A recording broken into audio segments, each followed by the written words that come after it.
Ladies and gentlemen, welcome to the 100th episode of the Screwjob Podcast. Holy crap, 100. What do I say? Thank you for everyone who has listened to these. I know I'm usually listening to them when I edit them, so I guess I can count myself as a view. And to the other 7 or so people that listen, thank you very much. Hopefully I'll build a following one day. Who knows? It could always happen. It could never happen. Either way, I'm gonna still do this show until the sun burns out, it seems, or until I lose my passion for wrestling, and that hasn't happened yet. And I've sat through some terrible crap. Grandmasters, boom. I'll put a link to it later in the video. I'll talk about it later.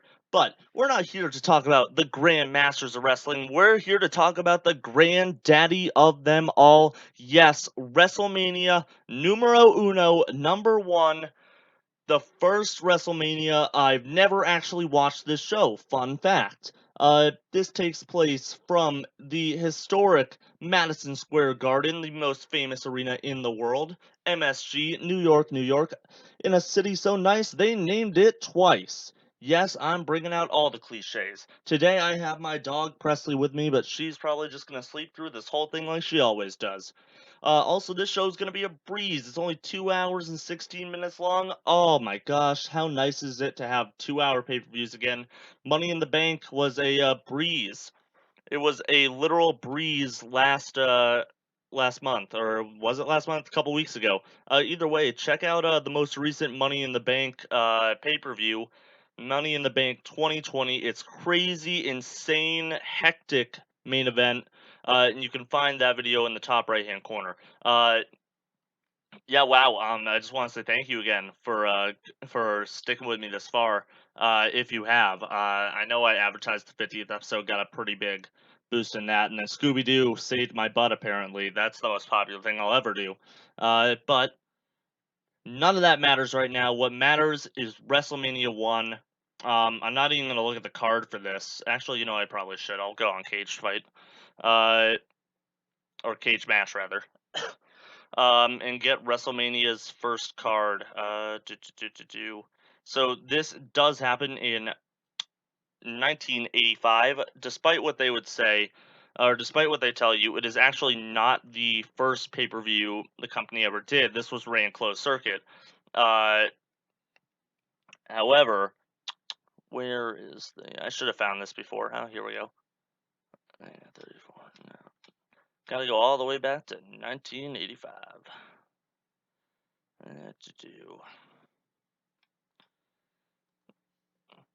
Sorry, what was I saying? I got distracted. This is my fault. This is why I should just stick to what I do best, and pay attention to why I'm talking. So 1985 WrestleMania, emanating from Madison Square Garden.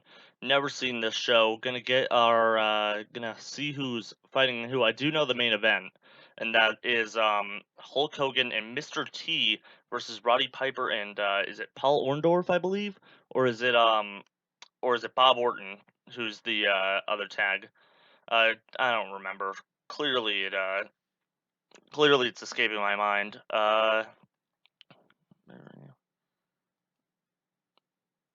Pay-per-views from, let's see. I should just do it with this. I'm searching for it right now, to be honest with you. Trying to figure out so I can get that match card so I know what I'm talking about. Worker number 1, Hulk Hogan, obviously.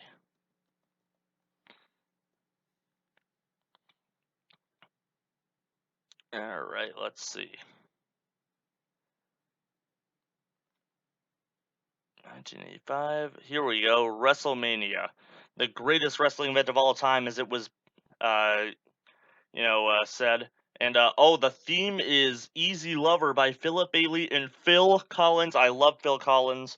I recently had a drunk text with a friend, where I told them how much I loved Phil Collins. Unironically, I just kept talking about Phil Collins at them. So, all right. I'm sorry, I got distracted. Let's talk about this show. So on this show, we're going to see Tito Santana versus the Executioner. That's actually Buddy Rose under a mask. I do know that. One of the most famous squash matches in WrestleMania history. WWF history. King Kong Bundy versus Special Delivery Jones, except it doesn't play out that way. Fun fact. Ricky Steamboat versus Matt Bourne, the original Doink. Brutus Beefcake versus David Sammartino. Okay. Intercontinental title match between Greg Valentine and the Junkyard Dog. I'm excited for that one. World Tag title with Barry Windham and Mike Rotendo versus Volkov and the Iron Sheik. Yep, I told you we'd reroute it back to Grandmasters. I'll put that there. And then Andre's career versus the $15 million or the $15,000 body slam match. That's Big John Studd versus Andre the Giant. A women's match featuring Cyndi Lauper and whoever David Wolf is. And that's Wendy Richter versus Leilani Kai. Fabulous Moolah is also there. And then the main event, of course, which is odd because it's a tag team match to start Mania, or to main event Mania. First time that's happened in the last time, as far as I remember. Yeah, it's definitely the last time it happened. It's Paul Orndorff and Roddy Piper with Bob Orton versus Hulk Hogan and Mr. T with Jimmy Snuka. Man, what do I have to... What can you say about this? This is just going to be classic 80s wrestling. It's going to be slow and painful to watch, much like 80s wrestling in general, but it should be fun, and hopefully we'll have a great time. And I'm just gonna say it again. Thank you for everyone who listened. I'm going to advertise this show, probably, like I did with the 50th episode. But yeah, thank you so much.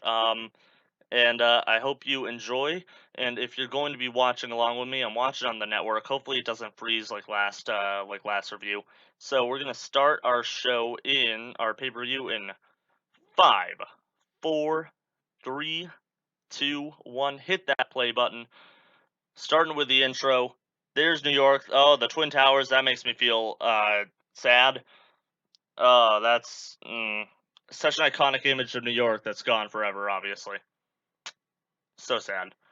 I'm not trying to sound not not sentimental or whatever about it, but I also just don't want to talk about 9/11 all day because that's how you get demonetized. Yep. But we're gonna see some of the wrestlers on this. There's there's Sheik and Volkov with Blassie. Yes. And then show us the main event players. Oh, Andre the Giant, and Big John Studd. They had a feud for a long time. There's Leilani Kai and Moolah, Richter and Wendy Richter, and none other than Cyndi Lauper. And there's the main event right there: Orndorff and Piper, Mr. T, and Hulk Hogan. See, I didn't lie during the WrestleMania 9 episode. I told you I was going to have to do with Hogan and wrestling. Oh yeah, Muhammad Ali is also the special enforcer, and I believe Liberace is somewhere on the card. I don't remember. That or he's at WrestleMania 3. I stopped paying attention. Oh wait, there he was. Right, that was him? I don't know, we're just seeing the card now. I'm just seeing the title picture.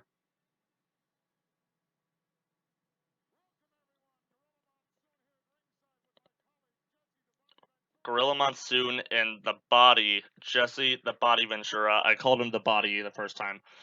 Either way, Jesse Ventura and Gorilla Monsoon on commentary. Great commentary team.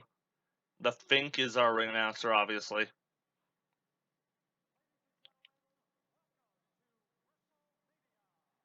Woo!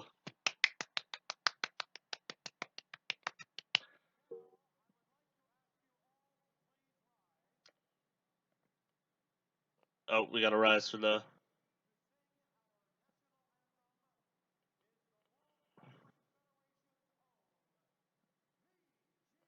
Mean Gene's singing the national anthem? Oh yeah, there's a wrestling legend about this. We'll do it. I'll tell you about it after the national anthem. Everyone stand up.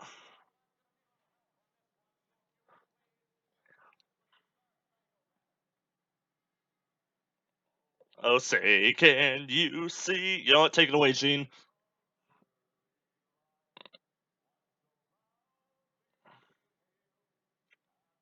God bless America.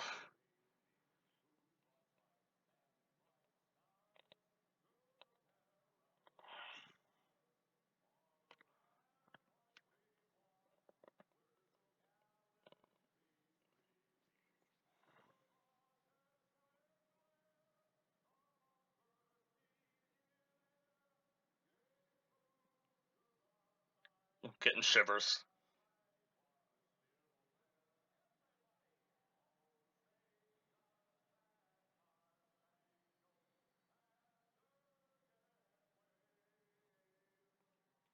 On the land of the free and the home of the brave. Yeah, America! Woo! USA! USA! USA! USA! God bless America. Okay, so the legend with this one is that Mean Gene was a replacement for someone who couldn't make it through the traffic of New York City to get to the arena in time to perform it. Aretha Franklin at WrestleMania 3, she almost missed it because she got stuck in traffic.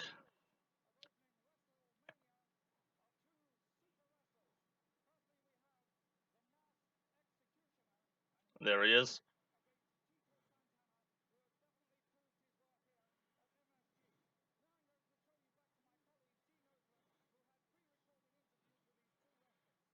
Ooh, pre-recorded interviews.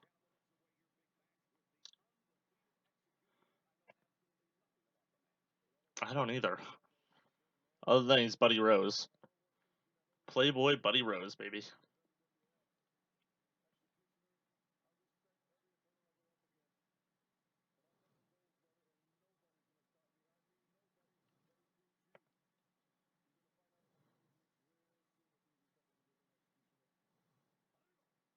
Arriba.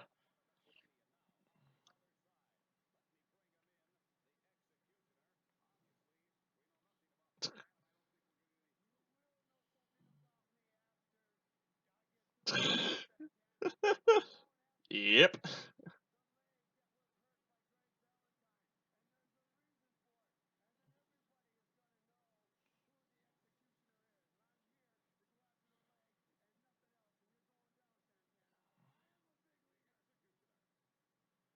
Alright, so yeah, that's why Mean Gene did the sorry, that Buddy Rose thing was something else. Uh, from parts unknown, my favorite place to be from, the Executioner, aka Buddy Rhodes, Playboy Buddy Rhodes. Wait, Playboy Buddy Rhodes, right? Yeah, is that what? Am I stupid? Why can't I think of it? I feel like I'm saying it wrong. Am I saying it wrong?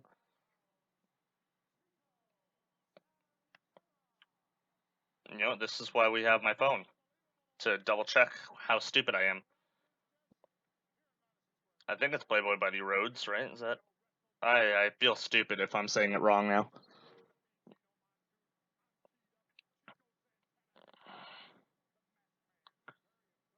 But it is. I'm gonna get his name right. If it isn't Playboy Buddy Rhodes, I'm sorry. But he's got electro tape over his boots for his name, and he has a mask on that they just found in Colonel LeBeer's bag. Big back body drop and a drop kick, and he's already out of the ring.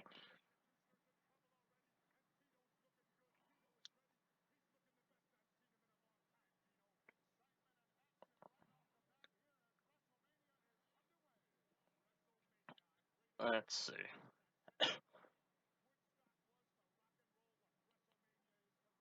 That's a pretty good analogy. Woodstock was to rock and roll what Woodstock, or you know what I meant. Oh God, yeah, it is Buddy Rose, not Rhodes. God, I'm sorry. I had a moment. I think I was saying Rose prior, not Rhodes. Playboy Buddy Rose. My bad. I apologize.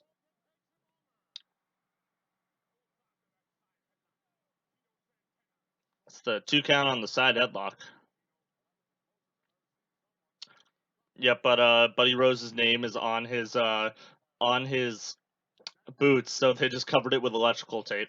Uh, the legend is that for some reason they didn't want the booker, or who, I don't remember who exactly it was, didn't want Buddy Rose losing a match, but he still wanted him on the show. So they decided to put him as the executioner in this match from parts unknown For kicks and giggles, I guess. But yeah, that's what it is.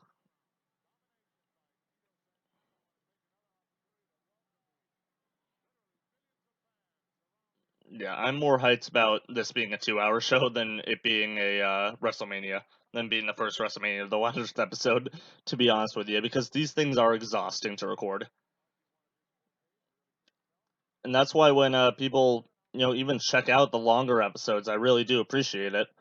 Because, there's a lot of work into that. I talked throughout the entire thing, and I don't have anyone to bounce off of anymore to have banter with, so I just have to talk, talk, talk, and talk, and talk. And just fill out space, and that just gives me time to talk about my life, my experiences, and how I'm young and stupid, and I love America.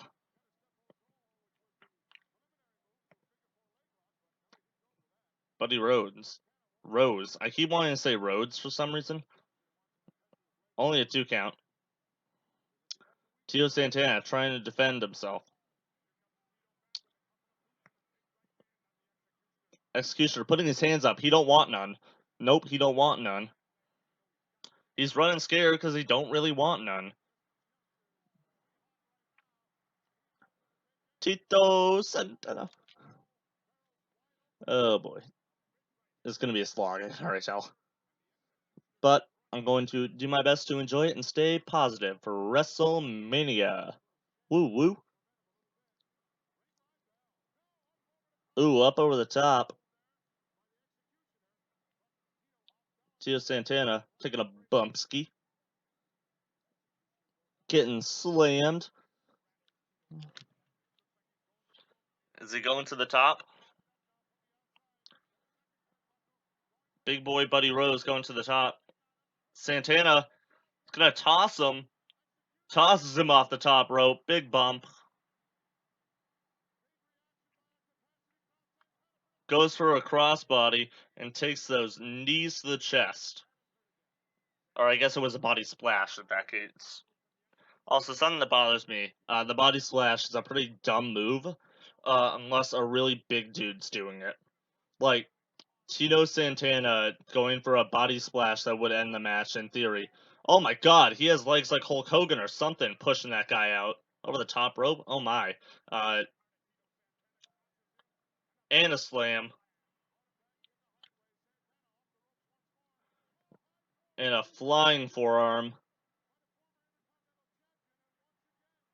Oh yeah, former Intercontinental Champion, Tito Santana. Setting up the figure four leg lock. He's got him. Look at him sell. Buddy Rose, what are you doing? What are you doing, Playboy?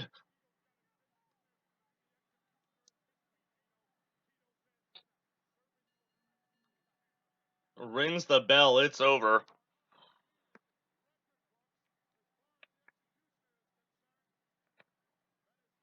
There he goes. All right, that's the first match of WrestleMania. Tito Santana wins. Serviceable match. 2.5 stars.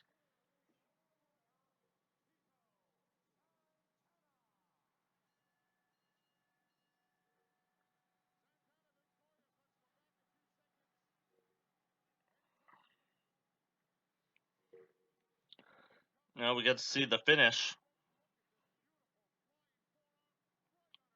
Big flying forearm that sets up the figure four. Such a great move. Good setup. And then the sell by Buddy Rose. Oh my. I love Buddy Rose's selling for this. It's hilarious. Look at him. He's flailing. I love it. His hands are going crazy. All the good stuff. All the good stuff.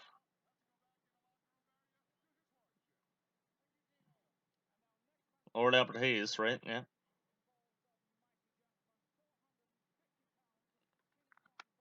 King Kong Bundy billed at 450 pounds. You serial?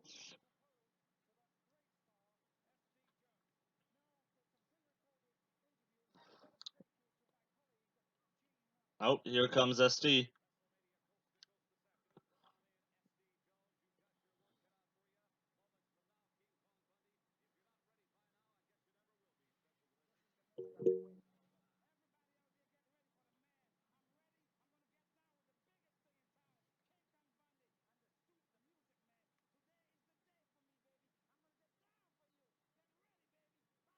I'm so ready.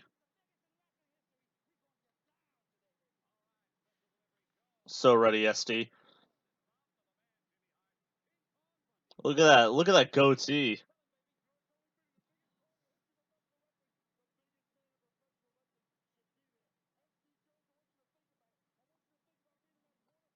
I mean, Andre's bigger than you, but yes. I get what you're saying. Fat-wise, yes. Sorry, weight-wise. Not gonna fat-shame a wrestler. I'm not a monster.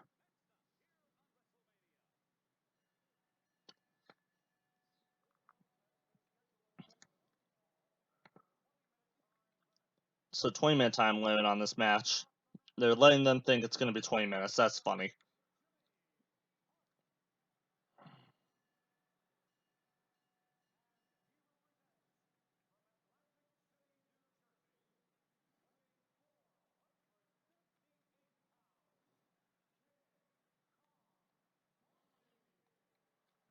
King Kong Bundaruskis.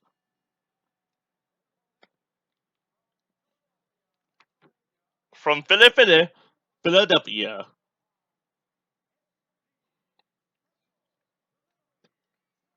SD Jones, special delivery.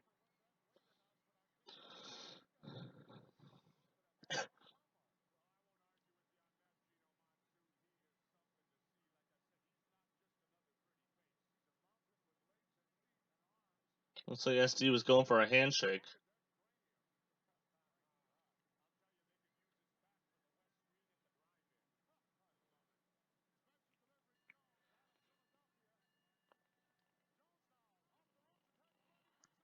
Goes into a bear hug, put into the corner. Knockdown.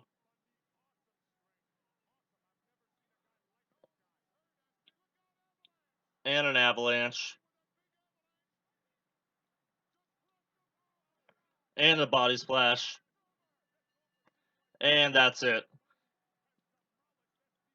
Okay, so what would be later called one of the shortest matches in WrestleMania history? I believe they said for some reason it was 7 seconds. However, count on your hands along with me. It was maybe 21 seconds long. That's the first match. That's the second match of WrestleMania.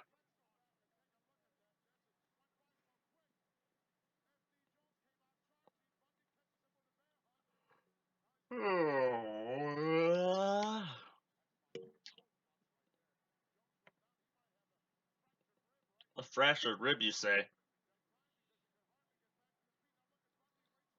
Yeah, he's milking his time. ST Jones.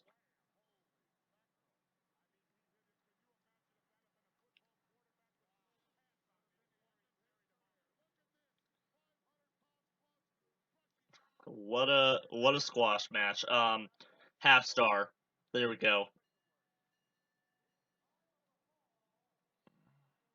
9 seconds. Okay, count along with me. Let's see what 9 seconds feels like.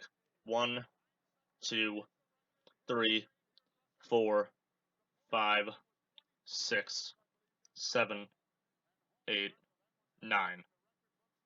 I think that was a bit longer than 9 seconds, not gonna lie.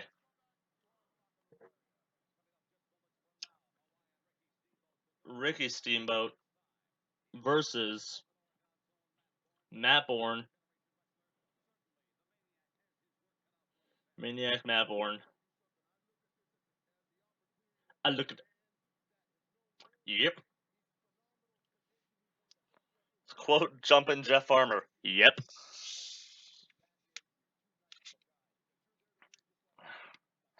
Yeah, that was probably Ricky Steamboat's biggest problem, especially in WCW, where he was just pointed out as nice guy with family, and no one cares about that.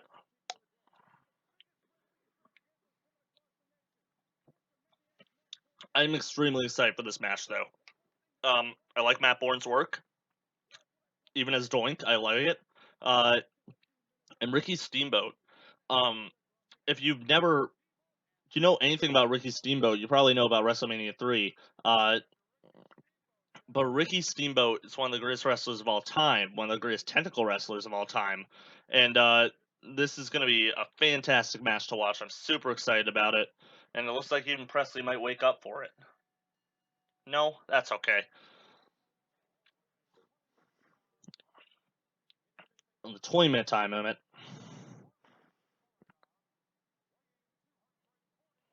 Two Portland, Oregon boys. Matt Bourne, Buddy Rose. Very Oregon-centric show.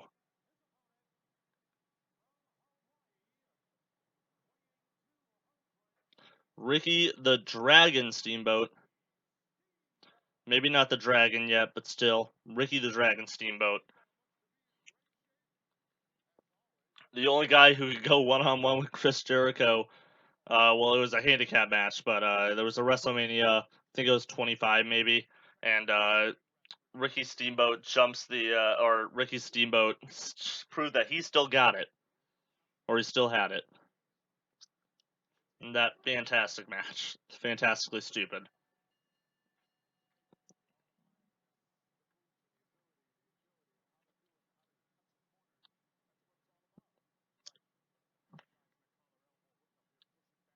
Alright, starting up with the tie-up.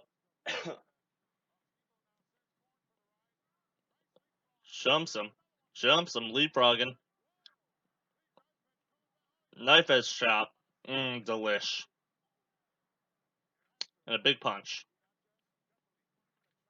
Snapmare too.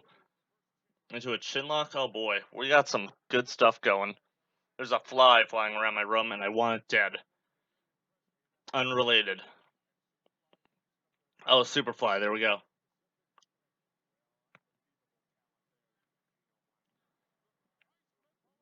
Lands on his feet. Straight into the headlock.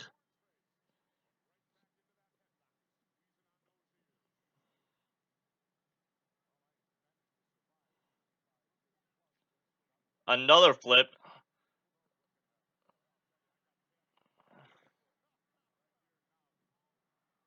Atomic drop, baby.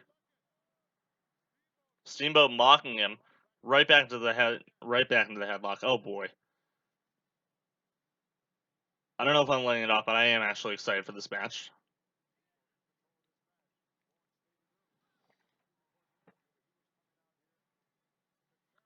Matt Bourne with a knee to the chest.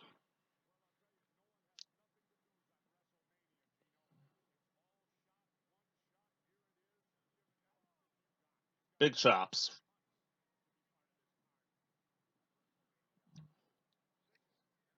Matt Bourne has Steamboat in the corner. Steamboat puts his legs up. Gets away from him. Goes to the middle rope.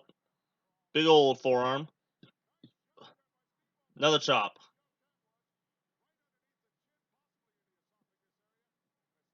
In his esophagus. His esophagus. Right back into the side headlock. This is like classic 80s wrestling right here. Side headlocks. Occasional flashes of brilliance. Delish.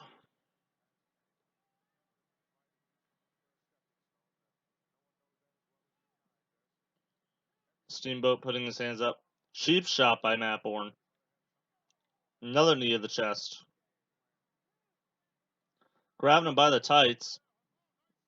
And a suplex slam.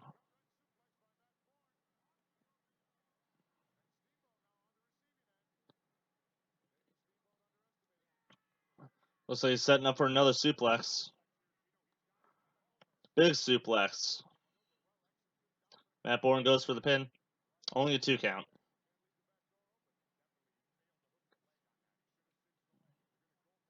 Chop. Punches and chops. Punch, chop. Chop. Chop. Chop, chop, chop, chop, chop. Big old chops and a punch. He goes down. I love that. I love a sell like that when you go down on your face.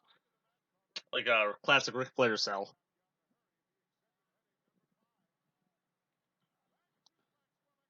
Back suplex. Delish.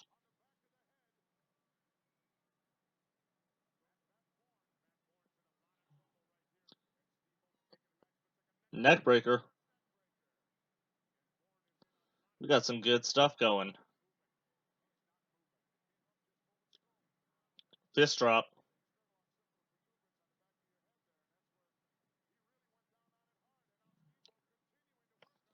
That was a knee drop.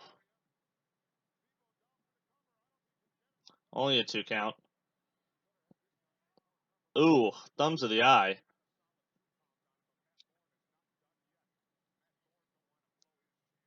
Matt Bourne goes for a wild clothesline, misses. Steamboat jumps him, knocks him down with a flying chop or flying double fist. I don't freaking know. Steamboat going to the top rope, though.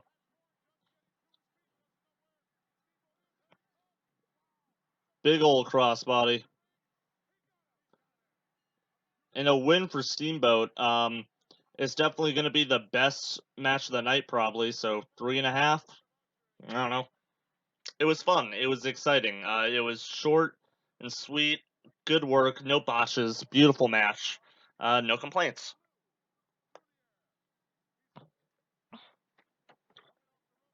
Now, obviously, this being their first WrestleMania, their first major pay-per-view ever, there's going to be a lot of awkward pauses, I'm sure. A lot of awkward step-ins. We've taken it for granted now, especially watching on the network, how it goes. Match, commercial, match, advertisement, match, right? And maybe match, advertisement, backstage promo, match, etc. I think, especially for us now, we're taking that for granted. But I do appreciate. Drop the scoring stick. I do appreciate that they're announcing the winner each time, and it's just classic '80s wrestling. Back into the locker room again. Or Lord Alfred Hayes, very nervous. I like how they finally gave Lord Alfred Hayes his name tag.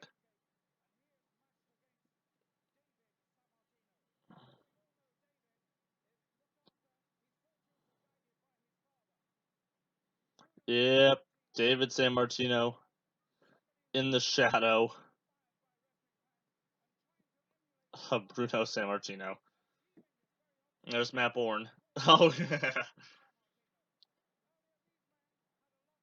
I love that. Who's that old man?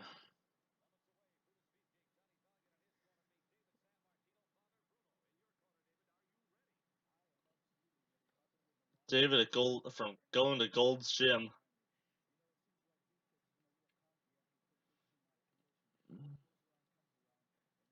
So yeah, there's a lot of beef between McMahon and Bruno Sammartino for a long time, just based off beef over David Sammartino's treatment in the company. Uh, yeah, but to be fair, he wasn't.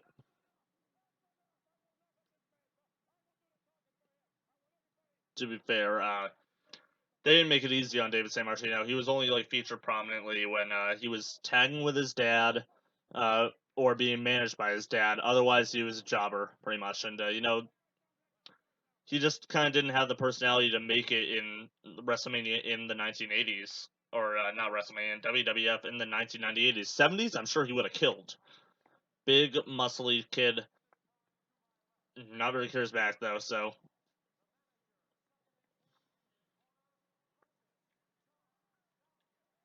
luscious John Valiant, luscious Jimmy Valiant, more like it. Johnny Valiant, Jimmy Valiant. I can never pay attention to this. Luscious Johnny Valiant. I don't like the term luscious. Brutus, the barber beefcake, not a barber yet, from Parts Unknown as well. Okay, from Hulk Hogan's basement.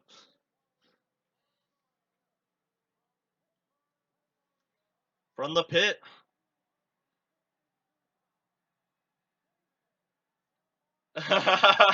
They put Bruno Sammartino's name as manager, and they just flash it across David's chest, and then it's gone. David doesn't get his own thing. Oh my god, that's beautiful. That poor dude. There's Bruno's name tag again. What about David? Can David get a tag?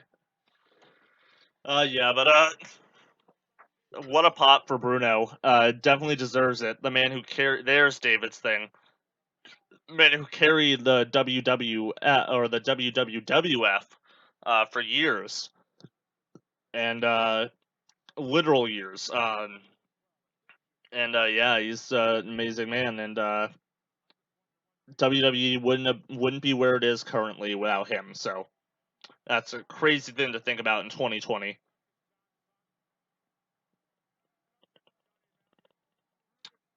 Oh, is Bruce Beefcake supposed to be Johnny Valiant's son or something? I'm so confused.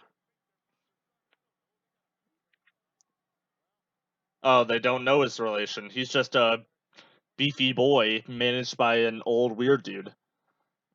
Okay. Okay. Okay. Mm, delish.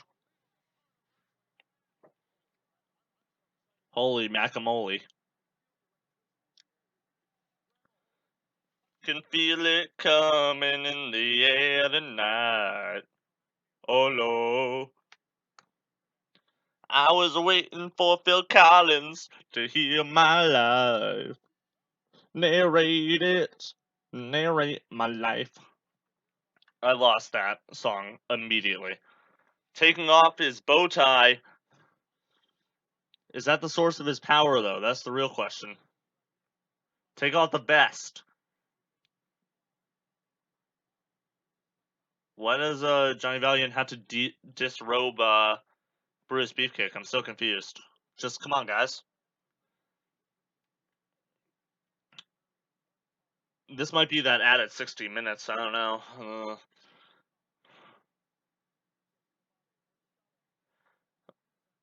Great shot of Bruno doing nothing.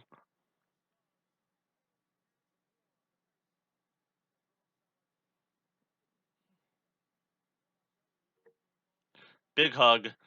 Get going.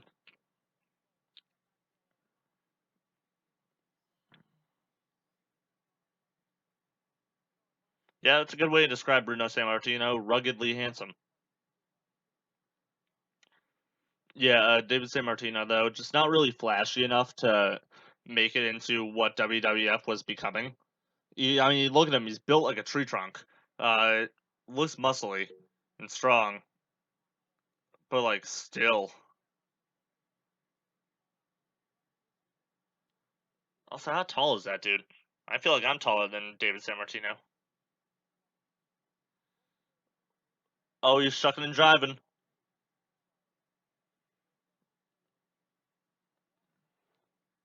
I feel like that ref is taller than David Sammartino. Well, that's not a good sign. Vince hates short people.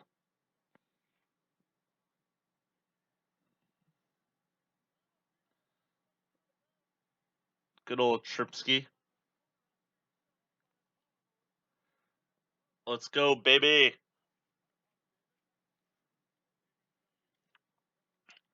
I get it. He's doing some old school heat beefcake, but like, however, come on, boys.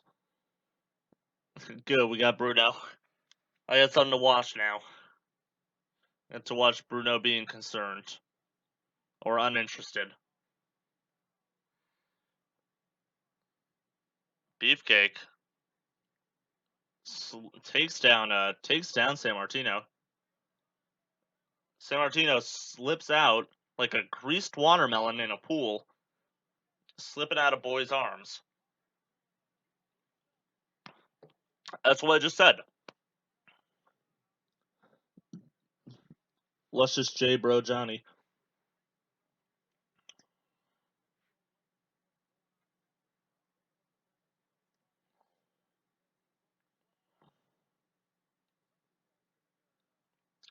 Come on.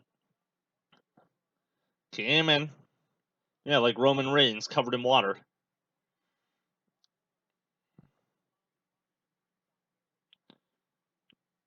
Guts is got him in a headlock.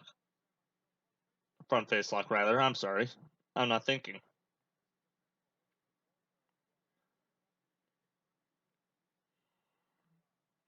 Oh, Beefcake's butt? Yes. I bet you do love it. Thanks, Gorilla, for that weird interjection. I don't know what my drinking rules were going to be for this, but I'm going to start making some up on the fly because I'm getting bored.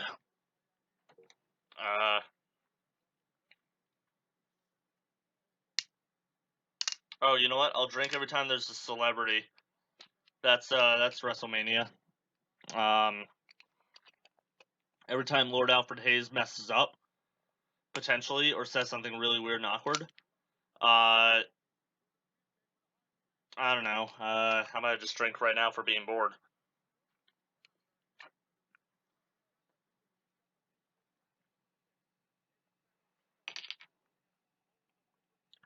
Slow and deliberate, like Randy Orton.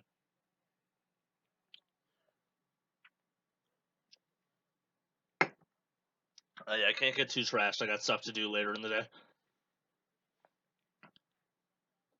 So every celebrity, and and yeah, pretty much every celebrity. That's pretty much what I'm gonna do. Every big move, the holy crap moments. Yeah, obviously, gonna drink to those. Did I lose the swearing stick again? I'm bad at my job.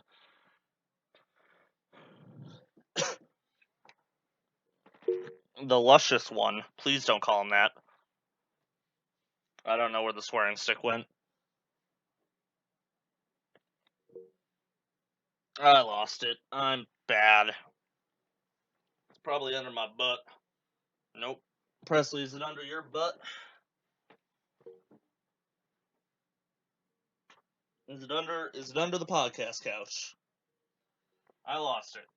Congratulations, Mike. You lost your gimmick in 15 seconds flat. Or 15 or so minutes flat. Oh, 35 minutes? Alright, I'm more impressed with myself for being an idiot. Big old hip toss. Kick to the face. Toe drag. Or not toe drag. Would it be a drop toe hold? There we go.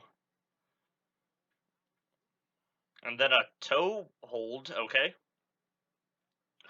That's some new stuff for me as an 80s wrestler, as a more of a 2000s wrestling guy, seeing some of this shenanigans. Cranking that leg.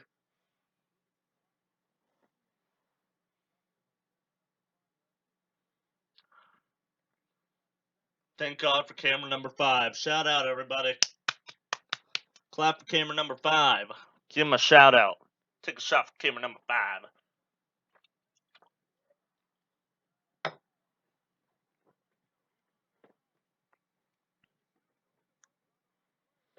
I feel like it's inside my couch somewhere, but I lost it. Did I put it behind my back? No. Pretty weird angle for Brutus's knees.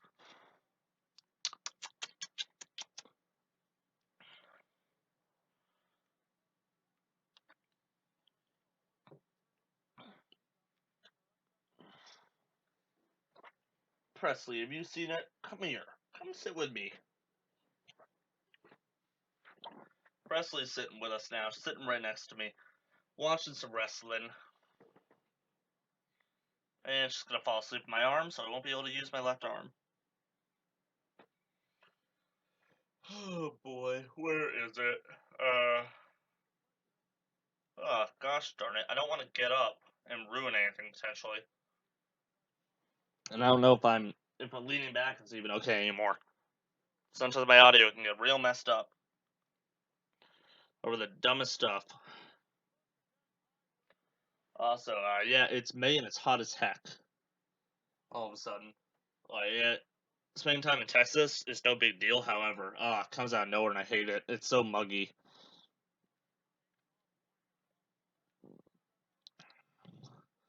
Little backdrop. The fist drop. Oh god, this was a mistake, wasn't it? Should have just watched No Hold Barred. Yeah, whatever. It is what it is. I'm worried too for my enjoyment, for the enjoyment of all the people in Madison Square Garden. I'm concerned and worried, and for the entertainment of my viewers, I'm worried. My listeners. If only I could find that stupid stick. Where'd I put it? Worst part is I'll come across it immediately after, too. That's the worst part.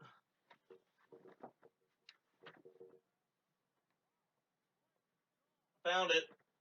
Ugh, ow, and I just bashed my shoulder into my side of my couch. Real solid, unlike the old one. Real solid couch. Found it. It fell off the couch. So we got the swearing stick again. Accidentally hit my audio, so I couldn't hear for a second. That's okay.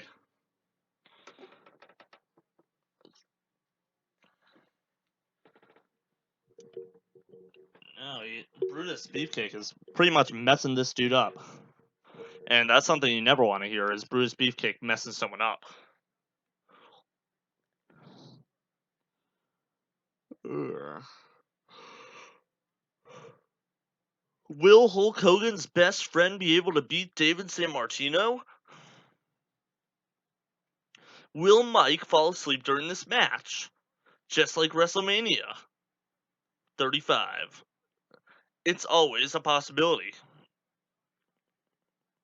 David Sammartino hits the back body drop. Beefcake is up.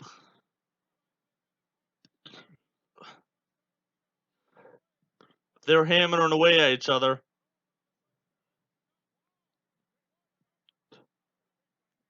He's stunned.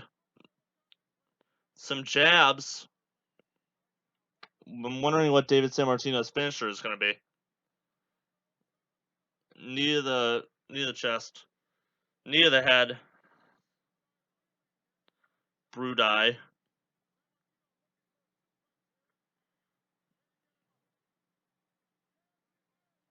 Big old suplex. Putting his privates right in Beefcake's face to make the pin. Okay. How about no? Oh, headbutt to the chest by Brutus. Thrown out of the ring. Johnny Valiant going to slam him. Slams David, and then Bruno Sammartino's got him. Throws him into the ring. What's Bruno gonna do? Kick him. I guess this match hasn't been thrown out yet.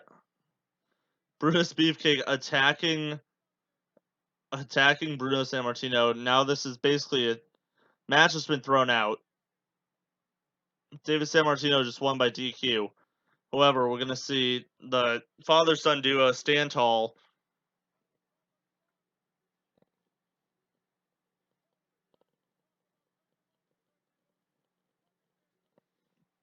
They popped way more for Bruno than they did for anyone else in this match. Poor dude.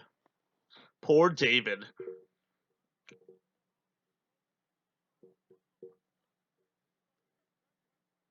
Ugh, thanks, hair. I feel bad.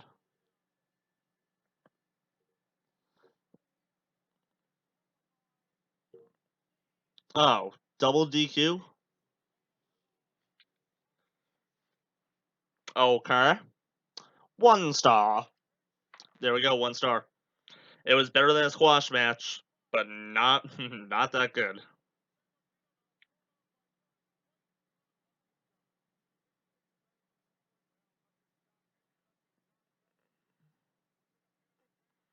And shout out for David Sammartino taking this bump on the concrete.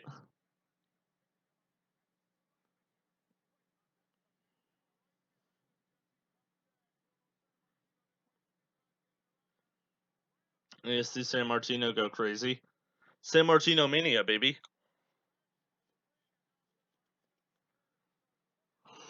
Okay. Pearl Harbor, huh?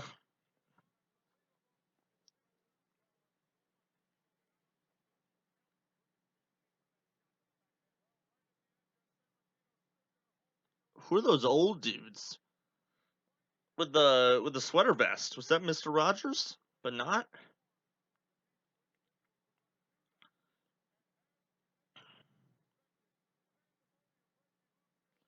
Pandemonium.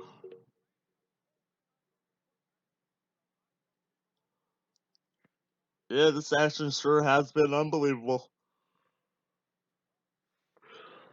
I can't believe how long it's lasted.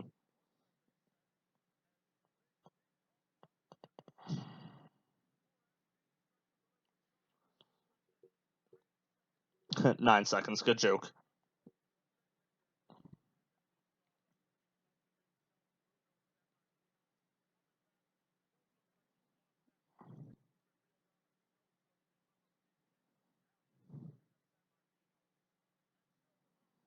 Oh, who knows? What is the confrontation of all times? What is that?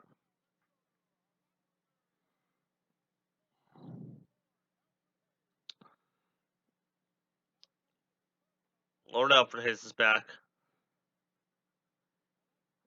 Jimmy Hart and Craig Valentine doing what you never do in stage and crossing the stage in front of another actor. You go behind them. Not to call wrestlers actors. You know what I meant. They are they are crossing the stage. You don't do that. You face the audience.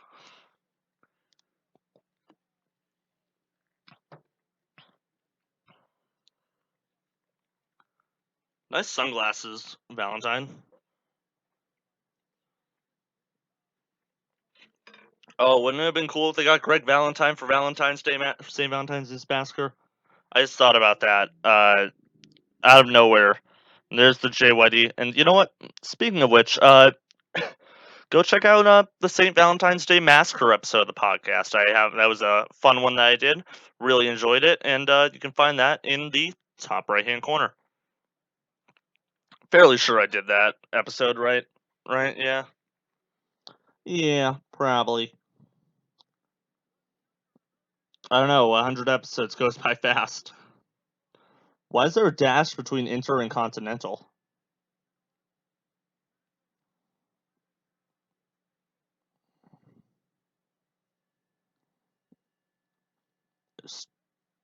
Mr. Hart.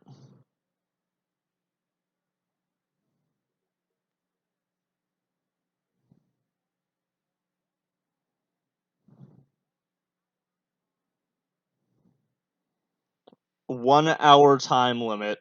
Okay. Good joke. Man, that Northwest connection though from Seattle.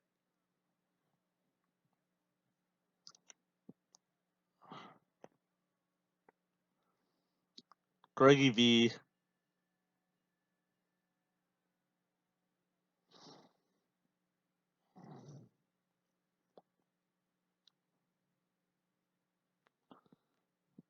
Here comes JYD. Think this music's dubbed, not sure. Never mind, it isn't.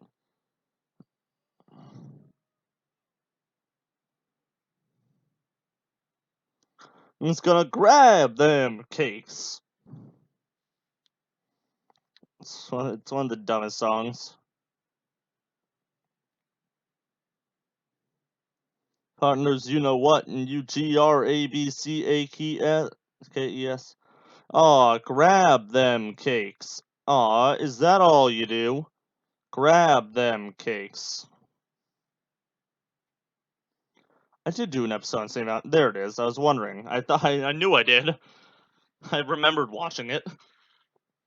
I love that show a lot though. I do watch it all the time.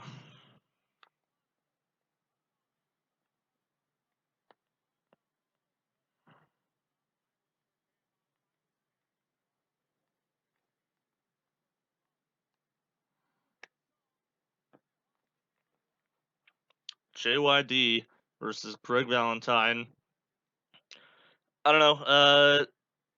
I'm sure it will be an okay, fine match.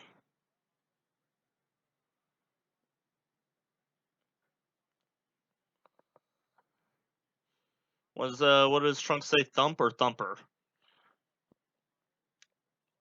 Oh, look at the old green Intercontinental Championship. Oh, it just said Thump on it. Thump, more like a dump. Watch out, Valentine. He's gonna grab your cakes.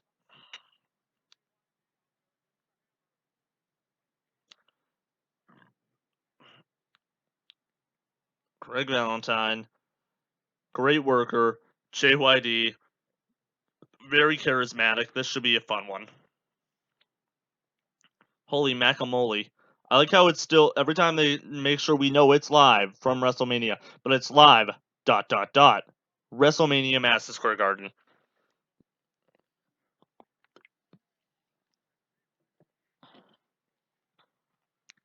That exit sign, though, holding this show up.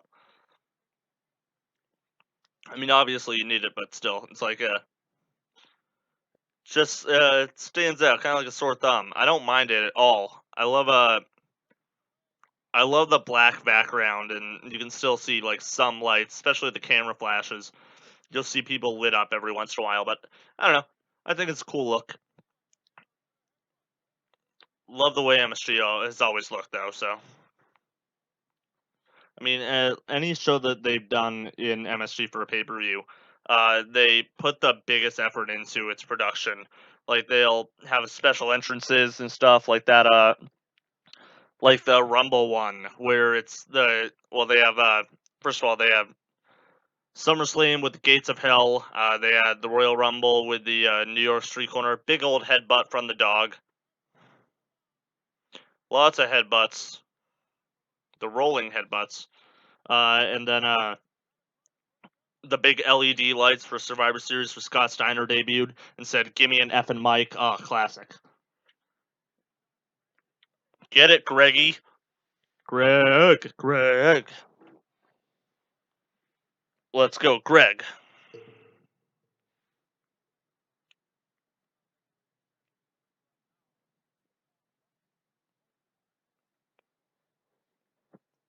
What about Neidhart? Oh, that's who Jimmy Hart has managed. Or who Greg Valentine has beaten. I don't care. I'm not paying attention. Oh, my laptop's unplugged. Yeah.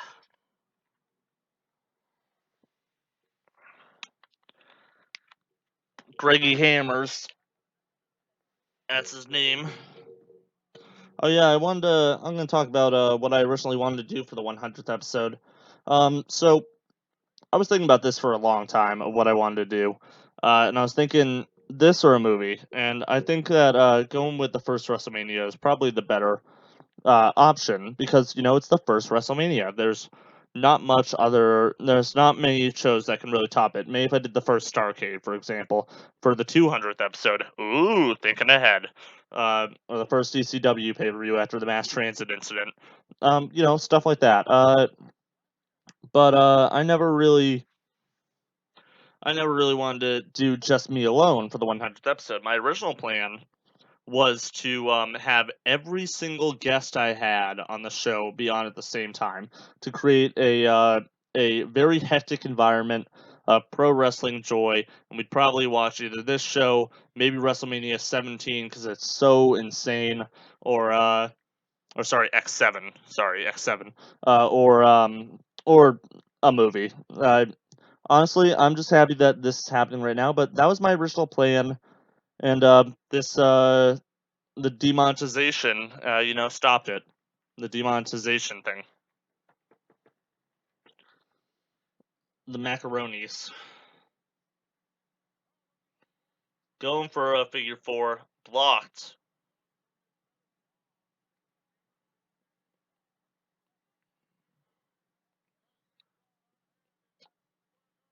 Big, big, they're very much behind JYD. He's hobbling, though, so he is selling at least. There's that.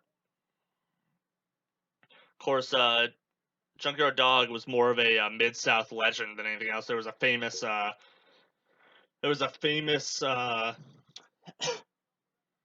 famous angle and storyline where Big Headbutt, or the Fabulous Freebirds, I believe it was them. They blinded Junkyard, or they blinded the Junkyard Dog. Only weeks before his daughter would be born, so he was blind. He was coming to the ring with glasses, and famously, a guy hopped the ring with a gun and said, "I'm gonna protect you, JYD," because that's how real wrestling was at that point. And all that crazy stuff. And it's just a famous angle where they blinded him with fire, and and then it would be, thinking like modern. I remember Blind Nydia in the 2000s. Don't know why that comes up. It's clearly not on the same like on the same level at all. But like that blinding thing, it's always a fascinating aspect to any wrestling match. Like Jake Roberts will be partially blinded. Uh, Greg Valentine with a dirty pin and wins it. Feet on the rope, pins him. Match is over. 3-star match. Very well fought. Uh, Tito Santana's here. Why? Santana's pissed off for JYD. Kind of like Hogan was pissed off for Bret Hart. But I don't think it's going to add up to anything.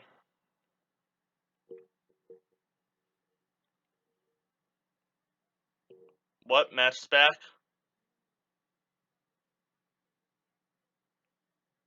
Oh, match is still on.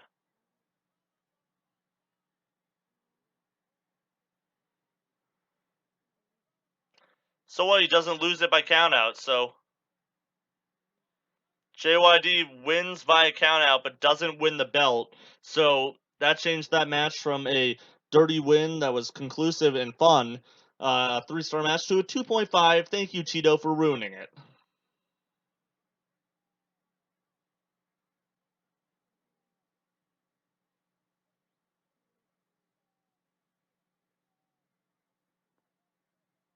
Yeah, match is over, so why are we still here?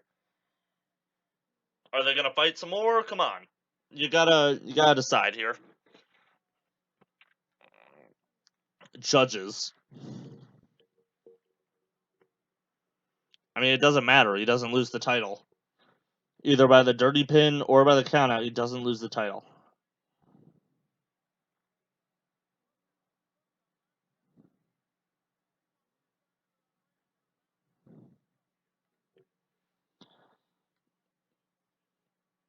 I mean, he is right. He won the match, even though it was dirty. He should just get the victory that way instead of losing by a countout.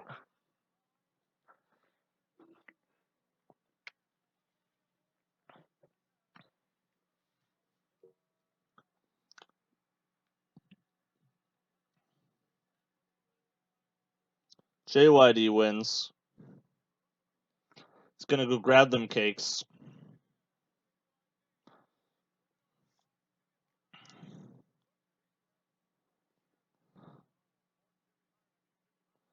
Eh. Oh yeah, but it was kind of a different thing with the Nydia thing. Big bump by Hart.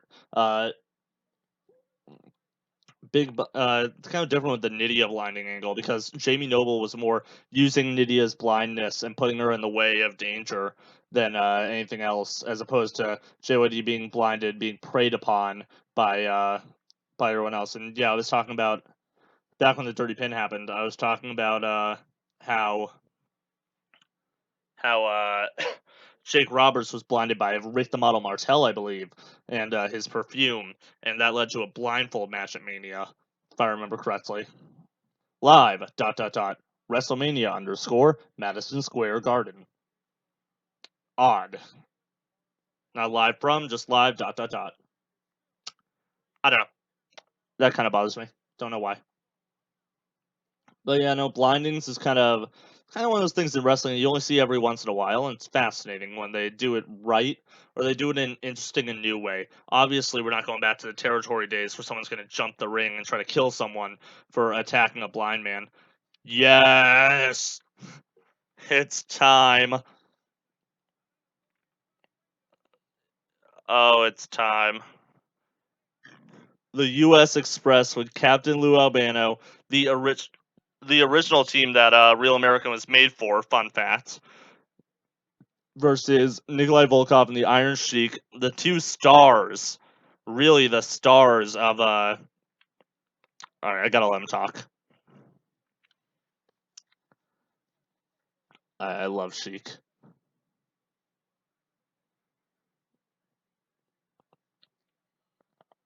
Kami.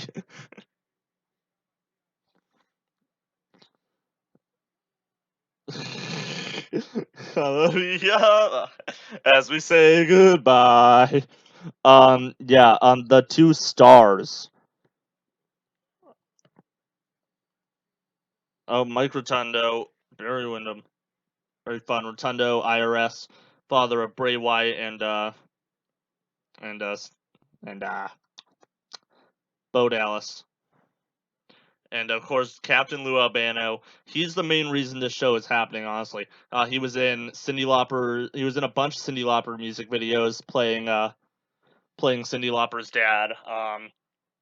And they forged a relationship out of that, and that got a lot of the celebrity involvement involved. That got Cyndi Lauper into this. The Rock and Wrestling Connection was born thanks to Captain Lou Albano. We owe a lot to him as a person in wrestling in general. But yeah, the tag team partners, the Volkov and the Iron Sheik, definitely the two stars of the Grandmaster Wrestling DVDs. If you haven't watched my reviews on that, check them out in the top right hand corner right now. I love those. I love those stupid videos. They were a pain to make, but like looking back, I love how terrible they are. Uh, the Iron Sheik from Tehran, Iran, the Iran Shark, and we only have one, two, three more matches, or four counting this one, to go. So this has gone by breezy. Except we're only an hour in, which that's making me nervous. We got an hour more to go. Well, how many matches have we watched? Never mind. Let's see. One, two, three, four. We watched five matches in an hour, so four more, including this one. That should be, you know what? It should actually be a breeze. And Volkov singing the Russian national anthem.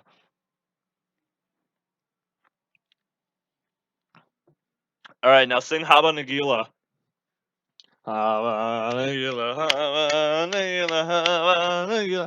Grandmasters, baby. All the trash. Yes. Throw that trash. This is Cold War, baby. America 1985. Undefeated. Except in Vietnam, which we don't talk about, but undefeated. USA. Ah, classic.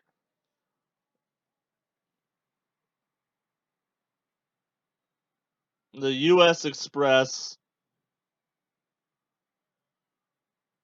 Captain Lou. He's also, in case you didn't know, Captain Lou is Super Mario from the Super Mario show. So swing your arms from side to side, do the Mario. That's him. Uh, One of my favorite managers ever. He's such a funny dude. USA, USA, USA. Yeah, I talk more about Barry Windham, but I don't really care about him compared to IRS, Mike Rotunda, and Captain Lou.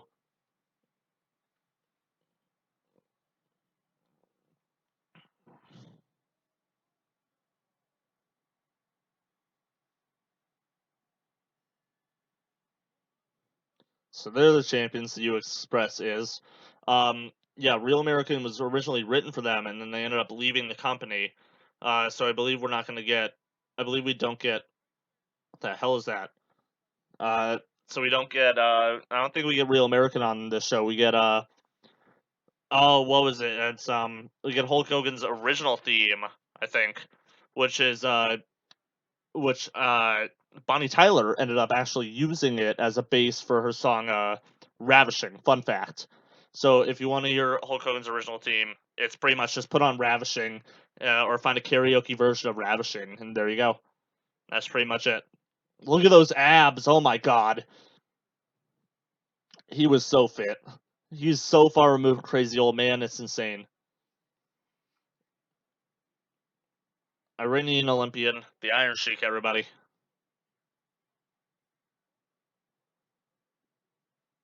Oh yeah, Iron Sheik also one of the most important transitional champions of all time. he would win it from who would he win it from? I don't remember. I'm gonna look it up so I can get all my facts straight. But he held it for a very short time, and then he dropped it to Hulk Hogan, really starting Hogan's career, or really jump-starting Hulkamania in his career. He was obviously around for years prior, Terry Boulder, but like you can't talk about wrestling without him, or WWE Championship history without the Iron Sheik. He's so important. He might have held it for a short amount of time, but Andre the Giant held it for 1 minute and 48 seconds. So it was longer than that at least, but still, how can you talk about WWE's history without mentioning him? Like him and San Martino, obviously, and then go into Hogan. So yeah, let's see. So Bob Backlund would win it, and then he'd lose it to Antonio Inoki, but that's not recognized for reasons. So it just basically counts Bob Backlund's second reign with the title as one whole continuous reign, which doesn't work that way.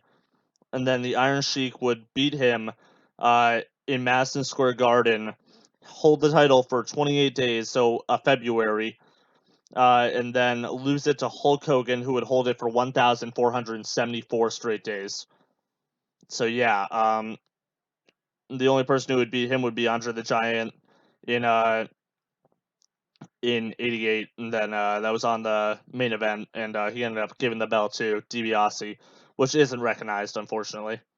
That set up WrestleMania 4, the championship match, or the championship for championship tournament where Savage won, which then he ended up losing it the next year to Hogan, and then Warrior won it a year later.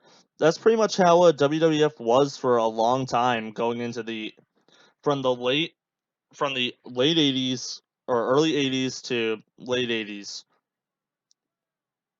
They were pretty much having their champions hold it for actually through pretty much just all their history until the 90s, until the even mid 90s. You have champions holding their titles for extended amount of times, and transitional champions like Stan Stasiak, for example, and Ivan Koloff holding it. And yeah, it's crazy. It's crazy how important that 28-day reign is. No matter how short it is, it's insanely important because it jumpstarts Hulkamania. You don't have Hulkamania without the Iron Sheik, and you know what? That's if we don't respect Iron Sheik for that or for anything other than that, I don't know. I don't know what I'm saying. I don't know, something about the Iron Sheik demanding respect, and he says something crazy, but either way, like, you gotta respect the Iron Sheik for his contribution to WWF and just wrestling in general. Even though he's a crazy old man that we all love, like, we gotta respect him. Respect that old man. But yeah, Hogan would end up winning the title on January 23rd, 1984, and then hold it until February 5th, 1988. That's an insane amount of time. Of course, San Martino held it for longer. San Martino, on his first reign, held it for 2,000 straight days. 2,803 days. In his second reign, he held it for another 1,200. So yeah, you want a comparison. San Martino won the title on May 17th, 1963. He lost it to Koloff, who held it for 21 days on January 18th, 1971. Then Pedro Morales got a 1,000-day reign for going back to San Martino for 1,000 days. It's crazy how wrestling was at that time. But like, you go after Hogan loses the title, they have the title's vacated until March 27th, and then Savage wins it, holds it for 371 days. Hogan wins it, holds it for a day shy of a year. Then Warrior holds it for 293, etc. You got all these long reigns, and then some short ones, some politicking, and we start getting more into the shorter reigns in in the early 90s. Of course, like, longest reign I can think of in, like, the 90s is still Diesel's 358-day reign. Of course, that's prior to Attitude Era for obvious reasons. Well, not obvious reasons. You know what I meant, but that was the longest title reign for a long time. Ugh. And then, of course, CM Punk would have a massive reign later on in his career. Later on in the history of the belt.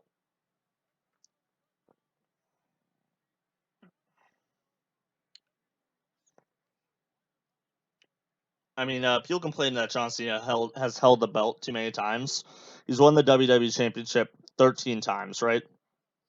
He's only fifth, or he's only fourth in most days as champion. That's crazy. That is insane. San Martino held the belt for 4,040 days total overall. Oh, Wyndham's in, by the way. Hulk Hogan's second on that list. He held it for 2,185 days.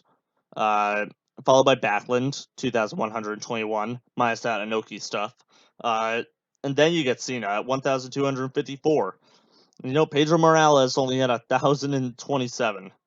So it really isn't that close. And then Brock Lesnar has held it for so long. Was 5 reigns. He's only at 752.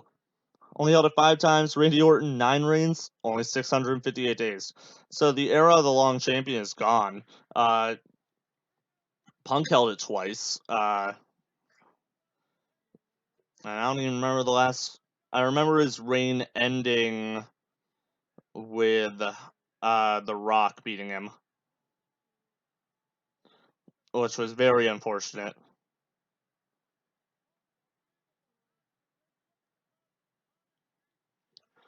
Yeah, CM Punk was the longest reign that I can remember.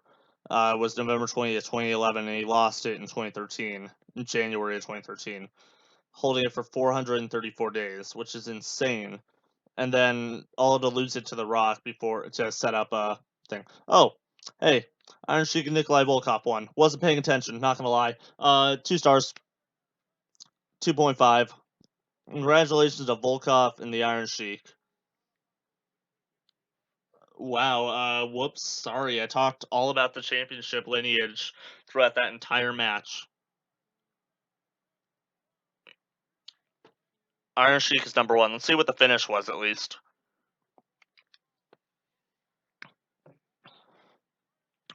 Oh, Iron Sheik used the cane on Barry Windham and won.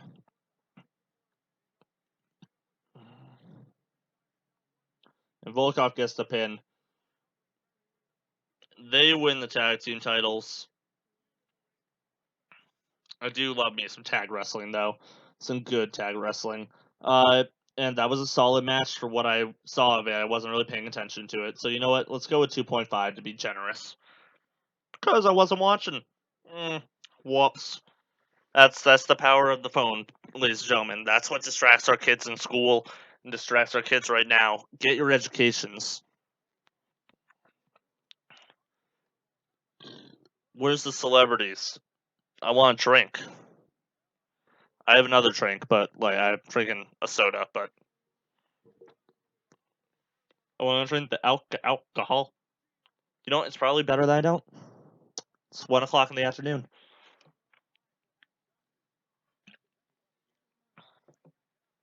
Ooh, the Knicks dressing room. Go there.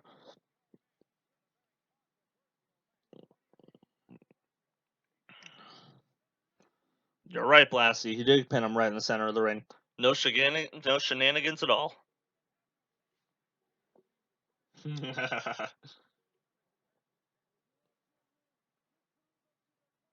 Look at that mustache. It's so thick. I wish I could have a thick mustache like that. It's amazing, amazing mustache. Top tier. What is a mustache?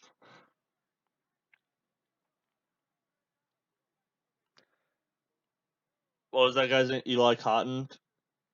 What is a mustache on NXT? I don't have a mustache. Nobody here has a mustache. And what else does that dude say? Maybe it's Eli Cottonwood or whatever. What else does that dude say? It's a dumb promo. He had to cut a promo on mustaches on the original NXT. To be fair, Bray Wyatt had to, or the future Bray Wyatt, Husky Harris had to cut a promo on doorknobs. So, and Justin Gabriel, I think he was there. He cut a promo on maybe it wasn't the original NXT, but either way, second edition.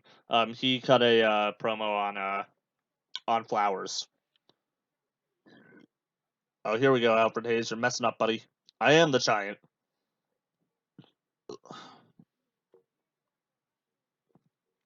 Oh no.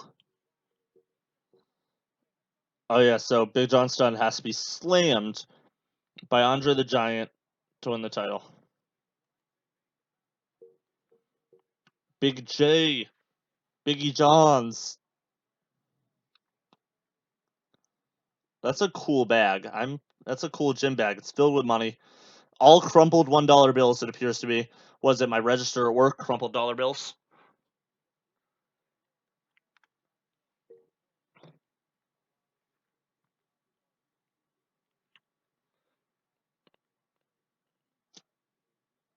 So, yeah, these two had been feuding for years prior. Also, stuff like that.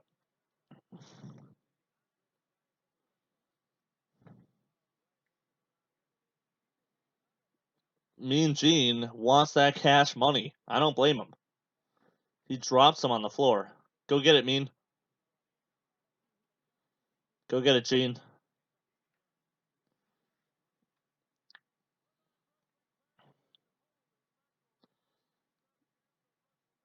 It's an extravaganza.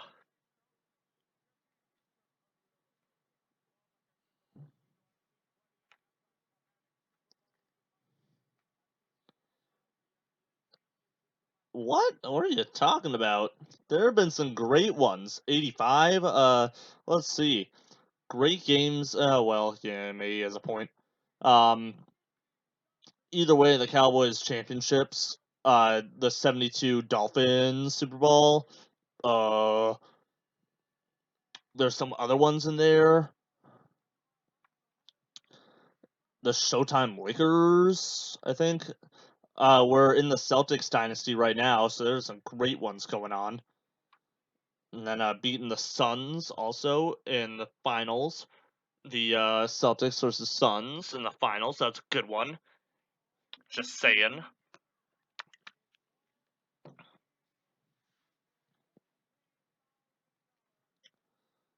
Look at all those $1 bills, baby.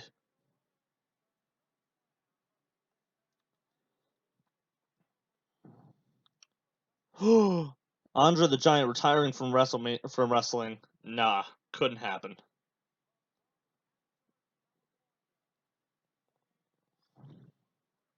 Andre the Giant plus $15,000. Okay, good sign. Big John Stud. Love that dude.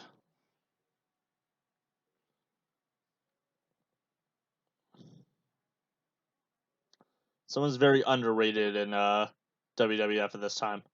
Here he comes, that massive man, Andre the Giant.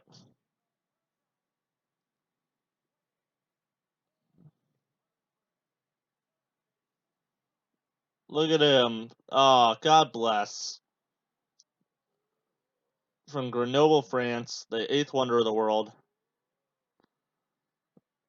Andre the Giant.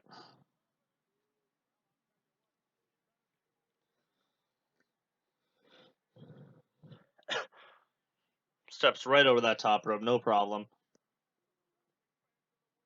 What an iconic man. Arguably more iconic than Hogan overall for wrestling. Well, you know what, actually. Outside of wrestling, he's probably one of the most iconic wrestlers ever, other than The Rock. Like biggest footprint outside of wrestling. Hogan, come on, no. He couldn't act for crap. He couldn't do anything outside of anything that he put his face on. Really is failed. But to be fair, I do own a Hulk Hogan Thunder mixer, so maybe I am wrong saying that he is a complete failure and doesn't have a footprint outside of wrestling. But that also could just be me buying stupid things. Like how I've been prepping for one episode of the podcast coming soon for about 6 months or so, just buying stuff for it. And yeah, it's gonna be a nightmare, I'm sure.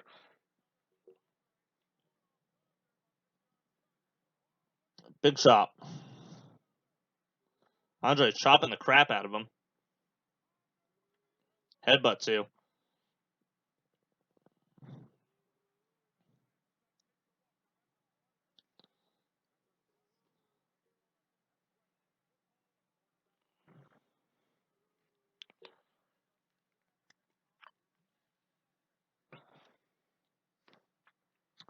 Oh, so like, that's an interesting thing I haven't taken into account. If Studs counted out, or Andres counted out, he retires. He didn't slam him, so all he has to do is slam him, and Big John Studd has to beat him any other way. Got it.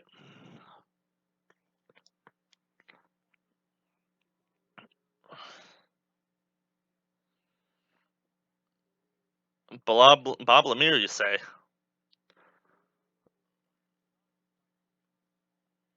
Basketball legend Bob Lemire.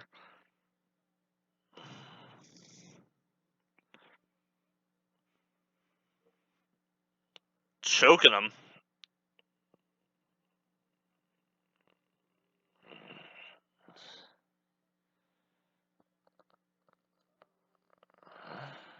Punch to the chest. Noggin knocker. I love that terminology. Ham hock. Ham hocks. Ham hocks for sale.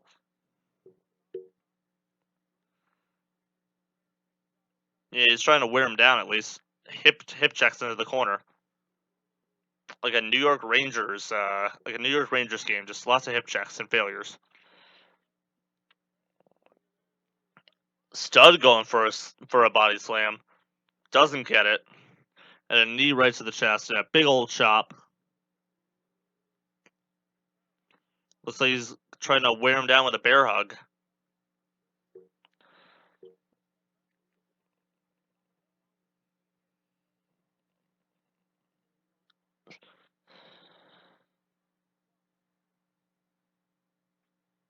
Can't tell what they're chanting. Oh, they're chanting slam. Oh, that's cool that they're actually recognizing um what the crowd is saying. That's fun.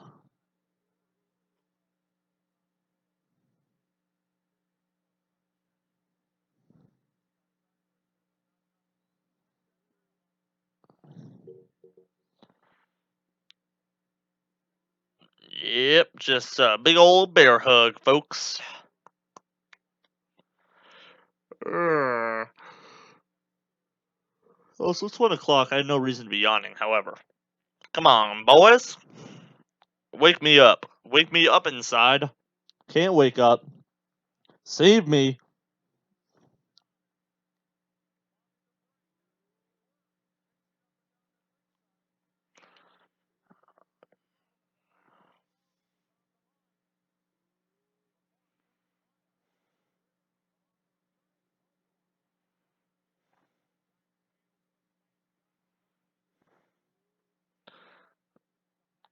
Come on, Andre.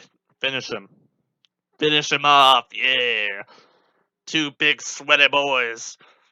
Also, if you don't get the joke, that I do when I say big sweaty boys rolling around and stuff like that, I am making fun of the fact that wrestling is seen by a lot of people who don't like it as pretty gay, and yeah, it's pretty gay. However, I like it, and a lot of people like it, and that's okay. You can like what you like.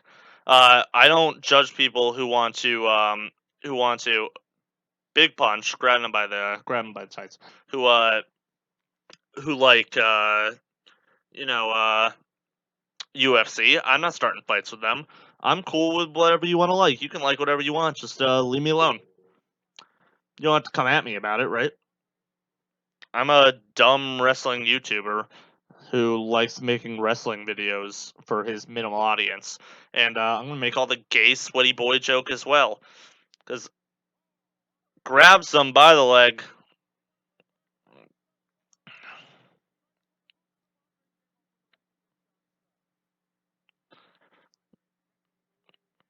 Big ol' punch to the head. Makes it look like he's having a stroke. And a kick.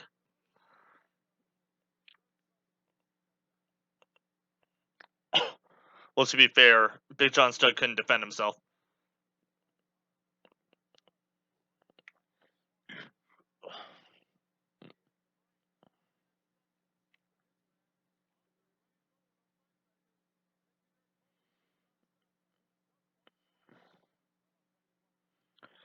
Studd does not want to be out in that corner. He feels safe there. However, he's getting his butt kicked.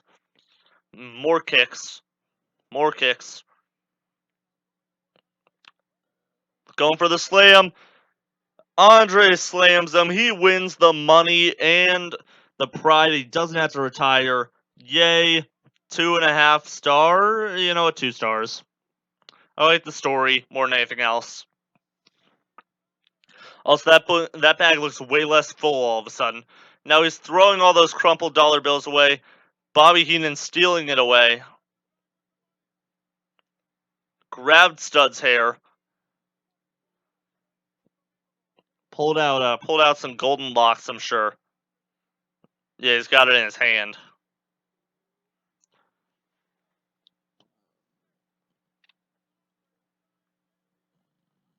All right, and with the next 2 matches, I already know the finishes too, and I'm excited for. We're gonna have some celebs, baby.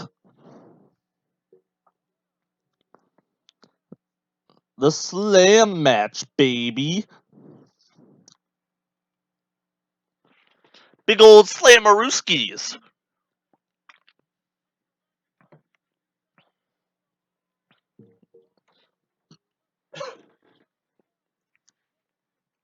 I don't know why he was softening up the big leg to go for a body slam.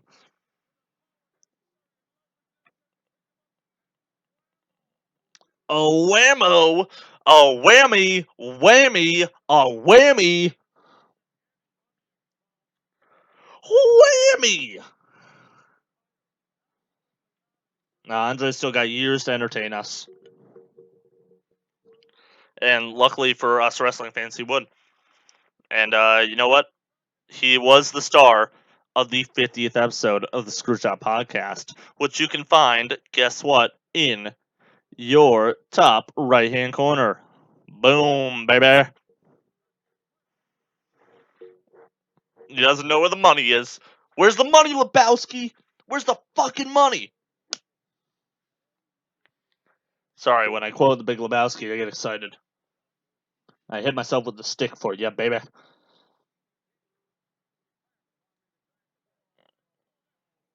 Never expected him to retire yet.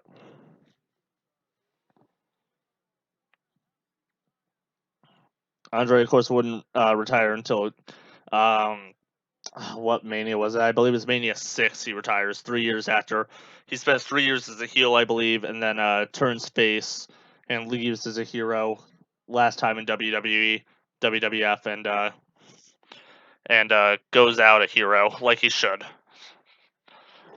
So I don't know how this is going to be. How this is going to keep. How 2 matches are going to fill 30 minutes. I think the main event's like 20 minutes long, if I remember correctly. So I have watched the main event on its own. Good gracious, ass is bodacious. Oh, flirtatious, trying to show patience. Looking for the right time to shoot my looking for the right time to flash them keys. And I'm leaving, he's relieving. Oh, me and the rest of my heathens. Sorry, I got some Nellian. I'm gonna give myself a big old hit with that stick. Ow. Celebrity! Cyndi Lauper, thank the Lord.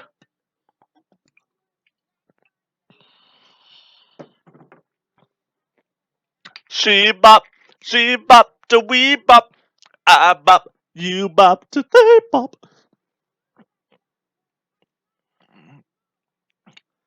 Dang, right you did, Wendy.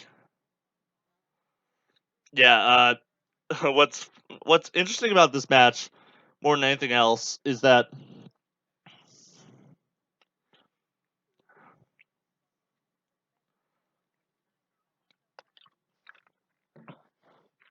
you can't see. Uh, what was I saying? I don't remember what the heck I was saying. Oh, there's a fly, and then there's a big fly. Come here, die. I don't remember what I was saying now. I was excited about Cyndi Lauper. To be fair, Cyndi Lauper's very exciting. I was thinking about Shebop. And future WWE Women's Champion, the Fabulous Moolah. Future and past. Oh yeah. Unfortunate thing about this match. What do you remember more about it? Any of the details of the match, like the finish or anything, or the fact that Cyndi Lauper is involved? Because if you ask me, which I haven't seen this match, so I don't know. However, the only reason I'm excited about it is because Cyndi Lauper's here. I'm sorry, I love Cyndi Lauper. It might be nerdy or weird to say, but I love Cyndi Lauper. There she is! Cyndi Lauper and Wendy Richter and some other guy. I think he's also a celebrity technically, so I'll drink to you, sir.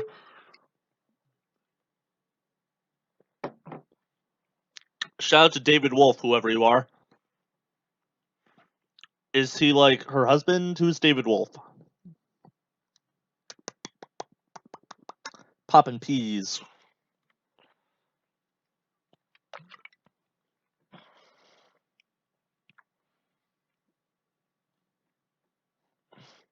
Do do do do.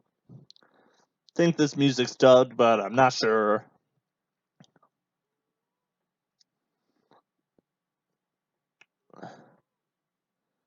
Let's see. Who are you? Oh, it doesn't recognize on the Wikipedia page. It doesn't recognize Wolf. Whoever they are, whoever they is.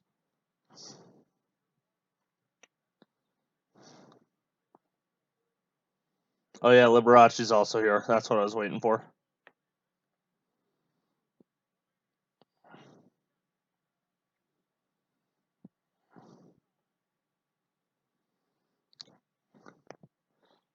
What's his name? David Wolf, right?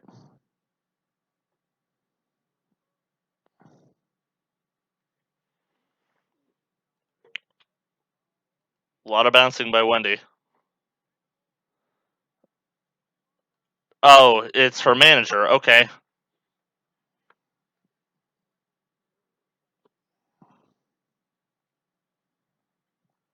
So I guess he's technically a celebrity then. He's managing Cyndi Lauper. You can't grow grass on a busy street. Factual, yes. What is factual statement?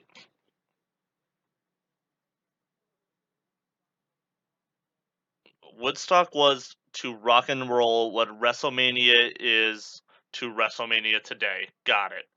Or to wrestling today. Oh my gosh, I can't. I'm not going to be able to say that. Woodstock is to rock and roll what Woodstock was to rock and roll what WrestleMania is to wrestling today. Boom! Goddy, third try. Get out, Moolah. Of course, Moolah would also be in. A lot of wrestlers would make appearances in her music videos. The Goonies Are Good Enough music videos. They're all over them. There's Volkov in a truck, but Moolah's driving. He's milking a fake cow. Piper's having a shouting match. Iron Sheik's there. It's a bunch of wrestlers, and then Andre shows up at the end. It's crazy. And the Goonies are there too. That's fun. Yeah. They're good enough for you. It's good enough for me. Good enough, it's good enough for me. Yeah. Oh, she tapped. Tap out. It's over. Call it.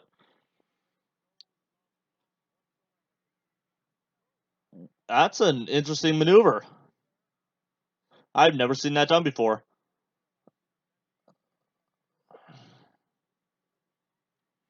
Wendy Richter can bench press 200 pounds, so she can pretty much bench press me. Actually, no, I weigh too much, but either way. I'm sure she could bench press me.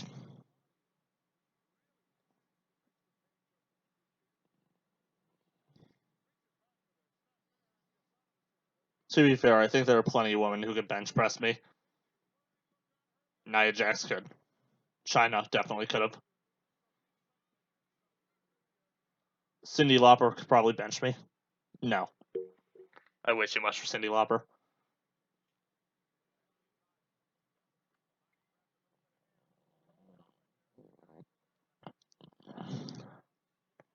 Leilani from Hawaii. 2 wrestlers from Hawaii on this show. Or billed from Hawaii. Steamboat and Leilani Kai. No, I didn't pull it. No. What? No. What? No. Mark Wahlberg in The Happening. Love that. If you haven't seen it, go look up Mark Wahlberg, The Happening. No, because that's just such a dumb clip that I love so much.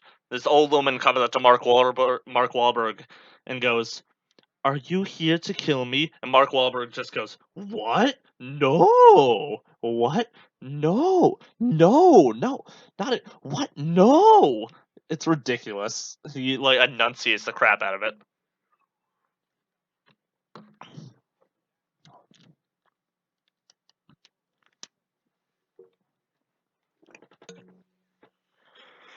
Yeah, they keep saying it's 9 seconds, however, it wasn't. And I gave it extra time when I did my countdown. Just saying.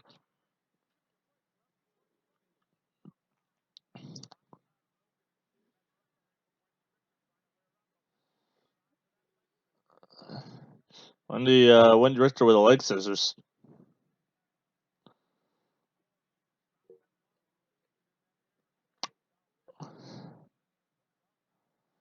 Grabs her by the head. Wendy Richter fights back. Knocks her down. Goes for a pin. Wendy Richter is falling out of her knee pads. Goes for a roll up. Only a 2 count.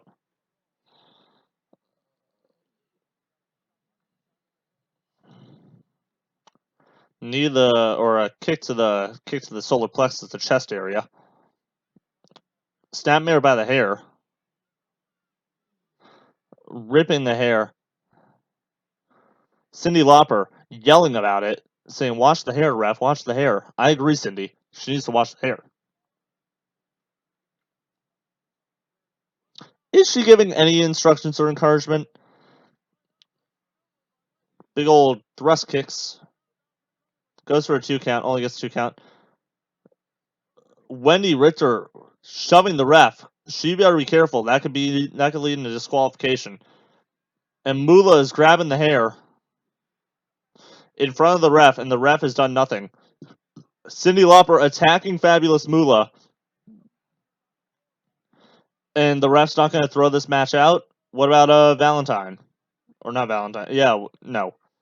What about the Beefcake match? Going to be inconsistent now because Cyndi Lauper's here? Big boot. Looked like crap. Stiff as hell. Big punch to the chest. To the stomach, rather. Big old forearm. Just got her up on the top. No, just a big old potato sack toss. And a splash cover. Doesn't get it. Ooh, knees to the chest to Richter. That's a good cutoff. I think that should be done more for a body splash in the corner with big old knees bring them up. That'd be a good spot. Only a 2 count for Leilani Kai. Going for a slam, a backbreaker. She landed right on her side, not on her back, and looked great.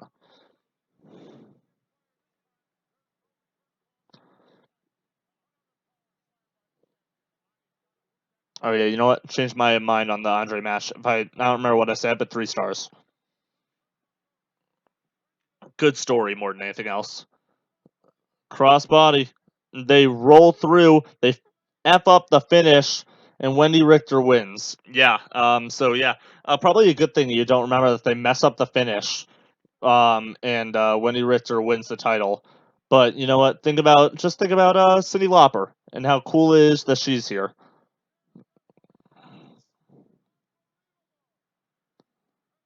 And Cyndi Lauper attacking Moolah, or vice versa. Someone's getting attacked.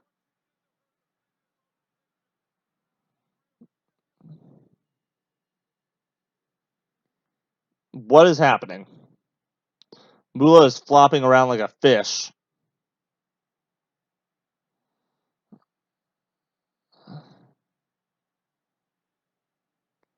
Wendy Richter wins the title after a botched finish. Congratulations, Wendy Richter. Lifting up Cyndi Lauper.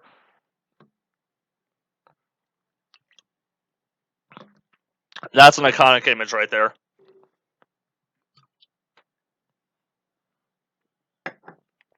Take a sip of that iconic image.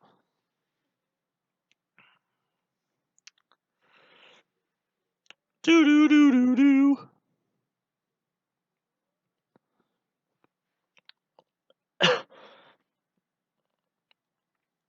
Ugh, God. Please.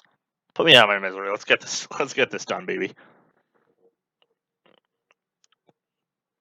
Paul Orndorff, Roddy Piper with Bob Orton versus Hulk Hogan and Mr. T with Jimmy Snuka.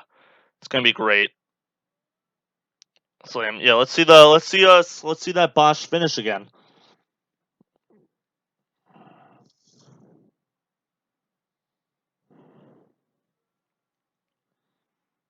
Let's watch this botch.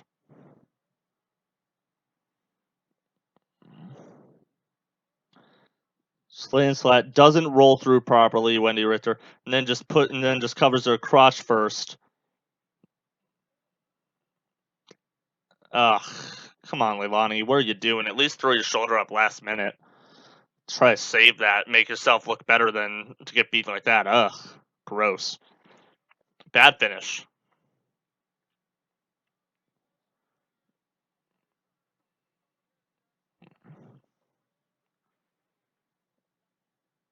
Yeah, no crap. She's lucky that no one cares about women's wrestling at this time, unfortunately.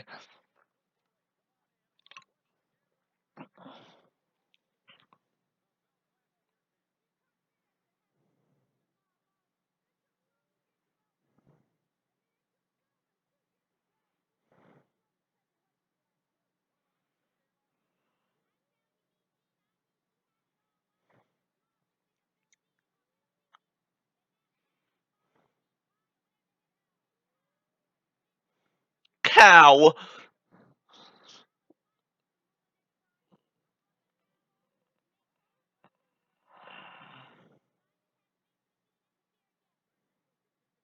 Thanks, Cindy. And there's Cap and Lou. The heat is on. Look at how small that woman's title is.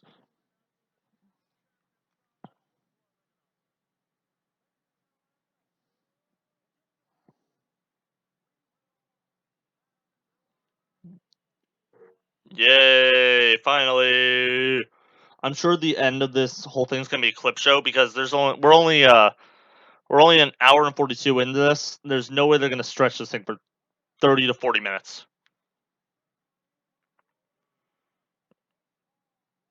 Baseball, great celebrity.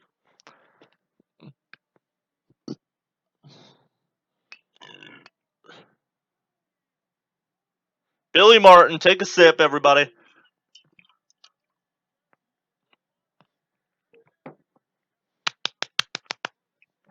Socks are better.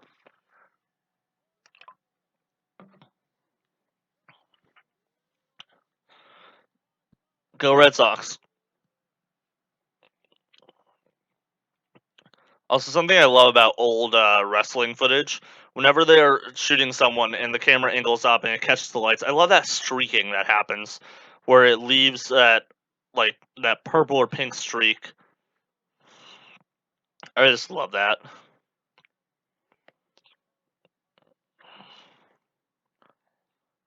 Yankee young fans not knowing who Billy Martin is. Enunciate, Billy. Be louder. Be like me.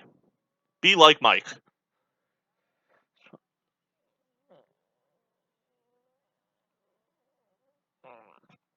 The officials.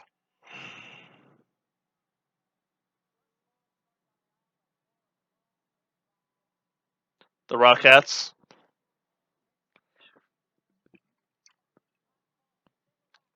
And Liberace.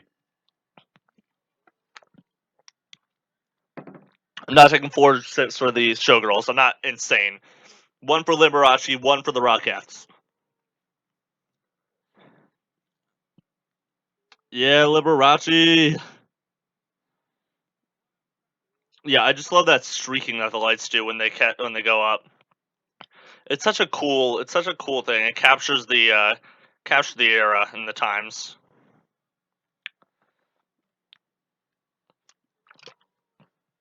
Now they're doing the kicks with Liberace. Yes. When I put Liberace in the tags, oh, it's gonna go. This video is gonna shoot out. Everyone loves Liberace.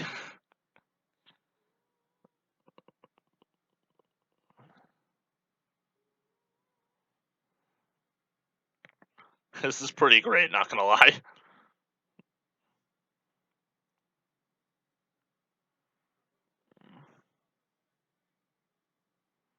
Come on, Liberace, get those legs up. Maybe if he wasn't wearing the khakis.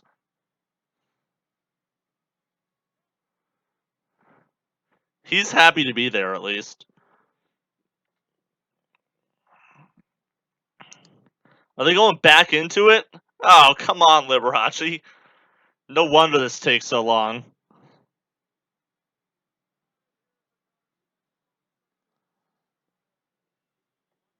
Kissing the Rockettes. Kiss them goodbye.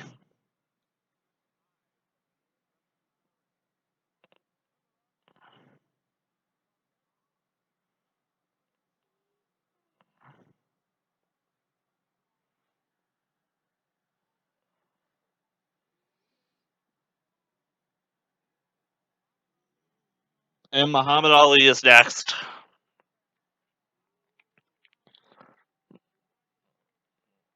And here he comes, going to take a sip from Muhammad Ali, who's the special guest enforcer, not the referee.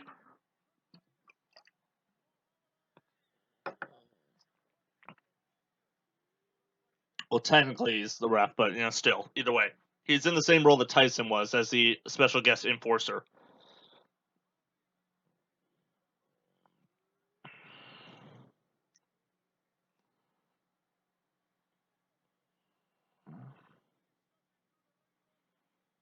There he is.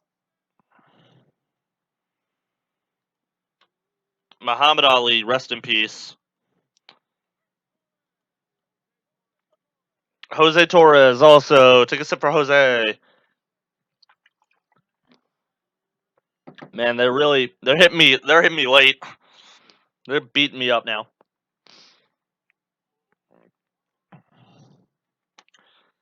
Yeah, take a sip for Mr. T too. He's a celebrity. I'm gonna have to pee. Come on. Piper.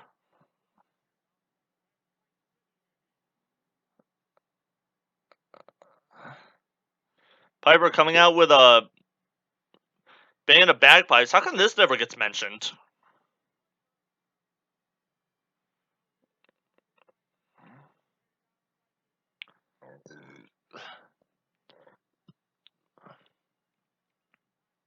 How come this never gets mentioned?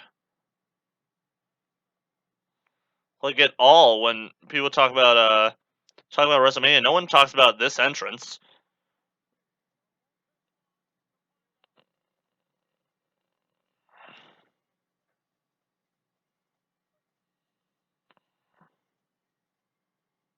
There's Piper with that ugly Panther shirt,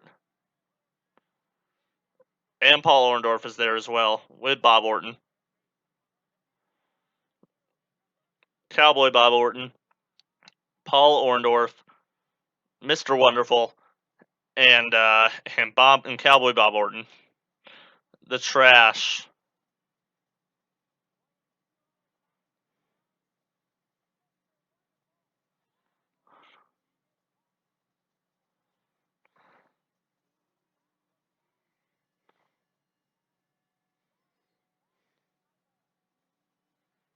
Thanks, Billy. Why is Cowboy Bob Orton is dressed less like a cowboy, more like Crocodile Dundee?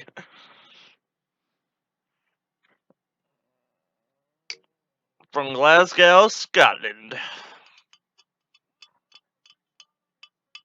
Hot Rod and Paul Orndorff.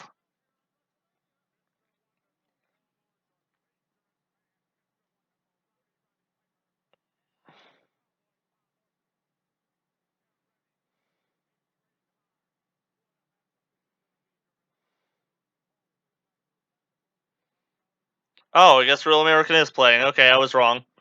When it comes crashing down and it hurts inside. You gotta buy the Thunder Mixer, you don't hide. There he is, Mr. T and Hulk Hogan. Take a sip for Teaster.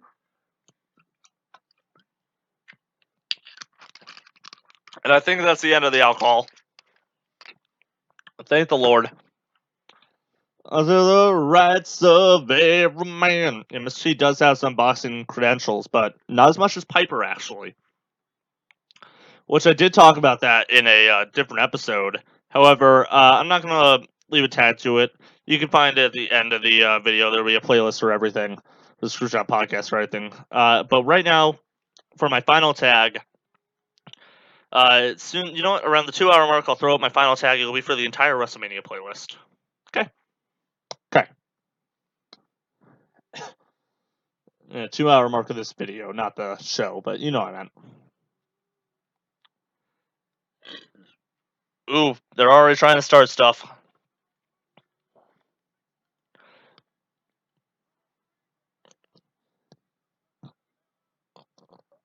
Billy Martin trying to get out of here. Jimmy Superfly Snuka also there.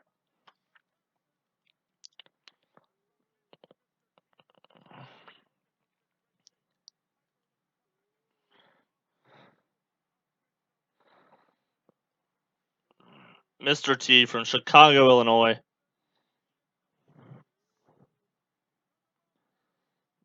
And there's Hogan from Venice Beach. Look at that hairline. It's still there. Looking great, Hogan.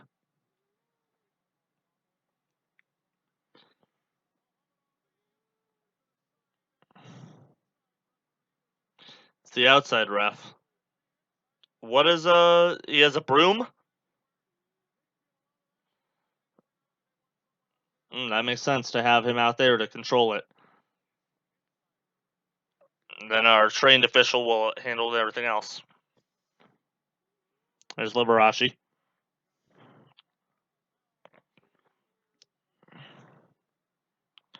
Liberace waiting to ring that bell.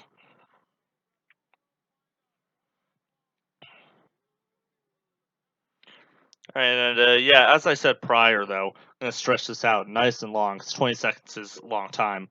I have a bunch of WrestleMania shows that I have reviewed, and a bunch of matches from WrestleMania that I have reviewed. So you can find that playlist, the WrestleMania playlist, in the top right-hand corner right now at the 2-hour mark. Isn't that fun? If you made it this far, thank you so much. We only got a couple more minutes left of this show. I'm assuming the end is all like highlights and whatnot, and I don't care enough about those to watch them.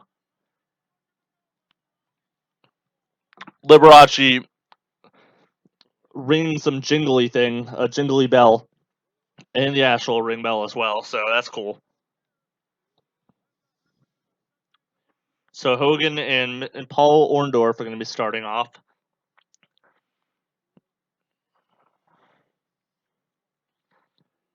I don't think this match is going to be good per se, but it's definitely iconic.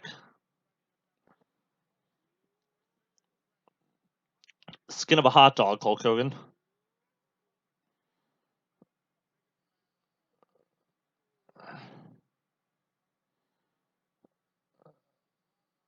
Piper tags in to start. So fun fact, fun story. Mr. T thought Piper was going to shoot on him for real in the match, even though I don't think Piper had any intention to do so. And their animosity would boil over later in one of the worst WrestleMania matches of all time. 1 year later at WrestleMania 2, the boxing match that I reviewed a while ago. Oh God, the best boxers in wrestling or whatever. I don't remember what it was. But I did review a good one. And here comes Mr. T.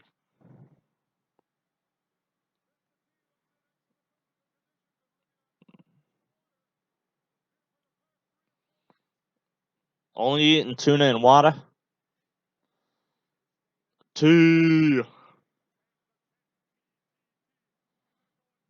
Nose to nose.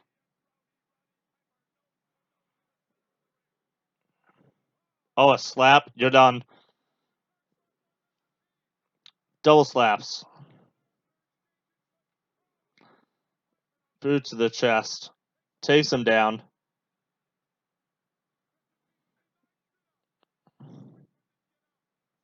Trying to get out of it. Trying to switch out of it. Sit out and switch. Don't know why Mr. T bothered tagging in or Hogan bothered tagging out. So Hogan knows he's going to have to carry this Master T, but apparently they have faith in his ability.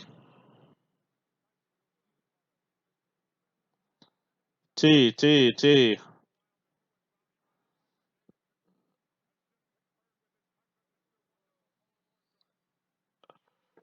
Polio.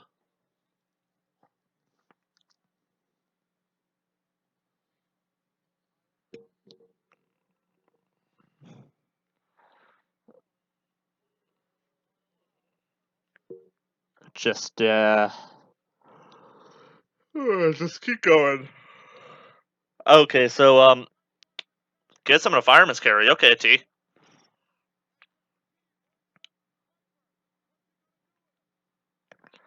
Potato sack. Gets him in the corner. Oh, they're scrumming already. It's gonna be a big old thing.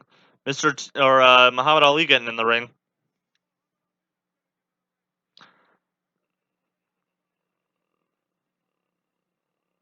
Superfly on the top. Didn't do a full jump. Ali swinging his fists. Wants Orton off the ropes. Or off the ring apron. Taking a swing at him.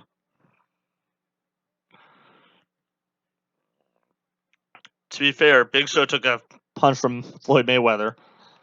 So maybe Bob Orton should put himself on the line and take a punch from Ali.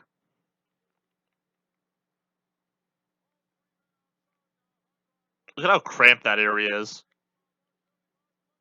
Billy Martin is excited.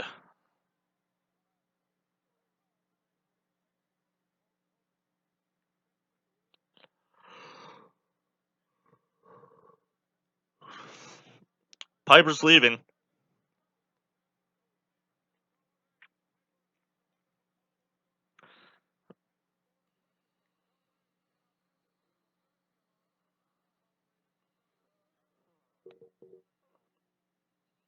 Go get him, Muhammad.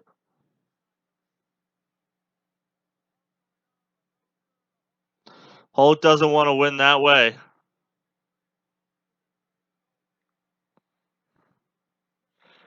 Referee Pat Patterson?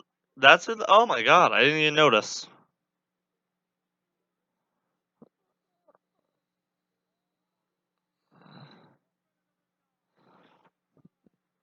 Mr. T with a headbutt, I believe.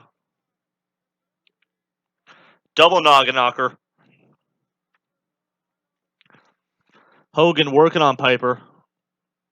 These two had a years-long feud.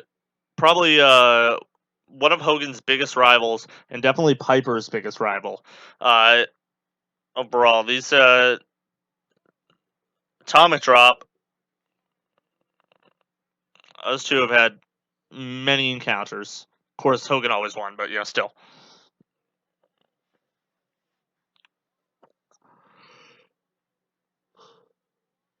Such an iconic rivalry this time. It didn't matter that Piper almost never won, but like still, it's so.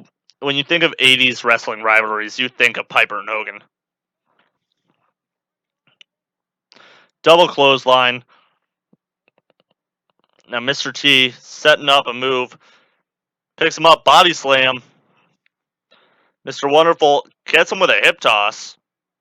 All right, T. All right, T. Body slam. Thumb to the eyes of Mr. Wonderful, so kind of healing on him. Thrown into the knee of Hogan. Hogan tags in. Piper's woozy. Punching. Piper's getting got.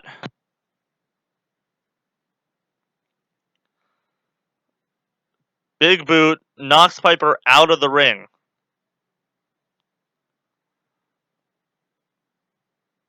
Orndorff is behind him.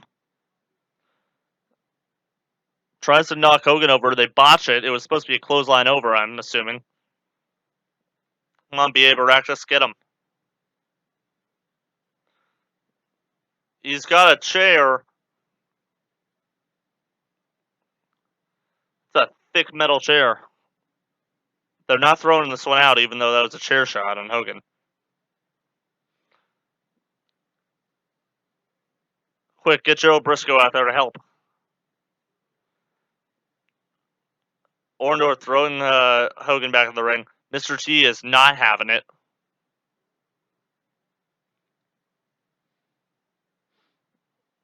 Some trash flying.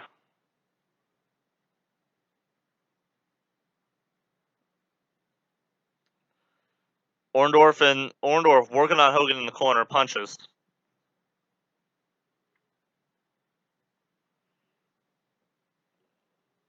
Piper trying to goad Mr. T into the ring. They're healing on him. They're choking Hogan.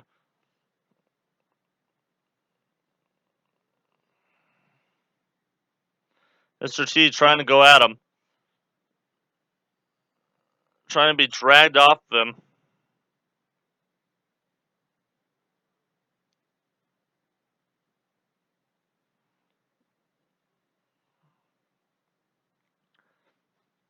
Double atomic drop. Very unique move, I guess. Not very interesting. Doesn't make much sense. Knee drop.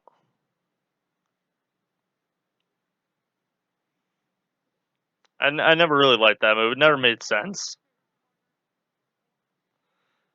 Boot to the back. Boot to the head. Another knee to the back of the head. I'm waiting for him to Hulk up. That's what I'm all about. That gets me going, seeing him Hulk up. Big old suplex.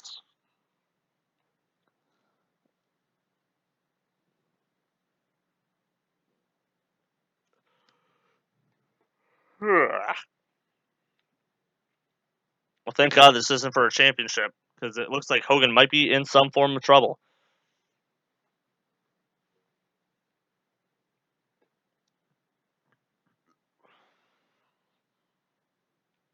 Continuity. Big old punch. Piper just going at him with the combos, going for a pin. Only a 2 count.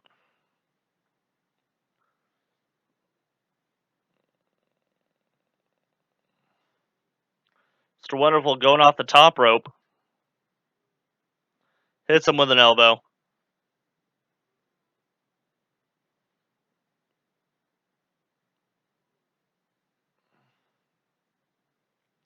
He is the Hulkster, and he has time to kick out. He is going at them hard, though. Backbreaker.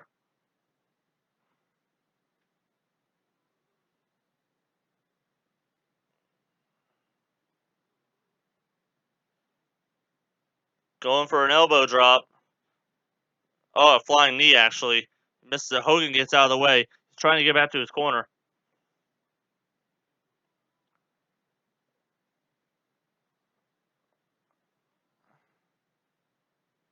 He gets the tag. I don't know if Orndorff got the tag. Thumb to the eye of Piper. He's unloading on him. Now it's a double team.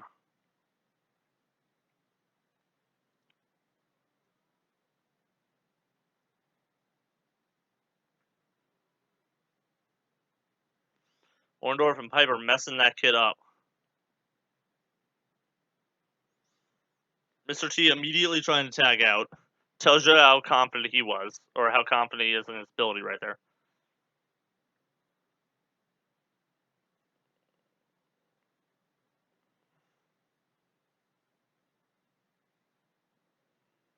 It looks like Mr. T is trying to get him. Cowboy Bob Orton on the ropes. Snuka really hasn't come into play this match, has he?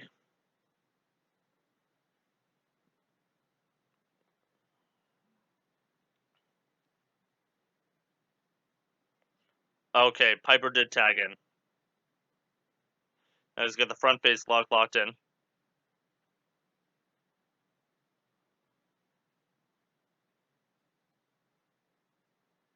I don't think the Hulkster taught him very many fundamentals of wrestling.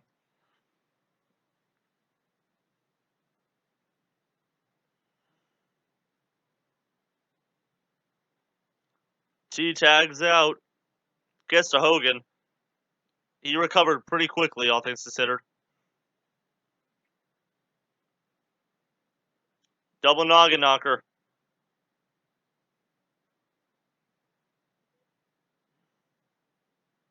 Orndorff looks like he's out on his feet. No, he hits him with a suplex. With a back suplex. Piper trying to get into harass him. Now Snuka attacking Cowboy Bob Orton, who was going into the ring. Knocks him down hard. Snuka needs to get out of the ring. Cowboy Bob Orton to the top rope. Looks like he's going to hit him with his arm in a cast.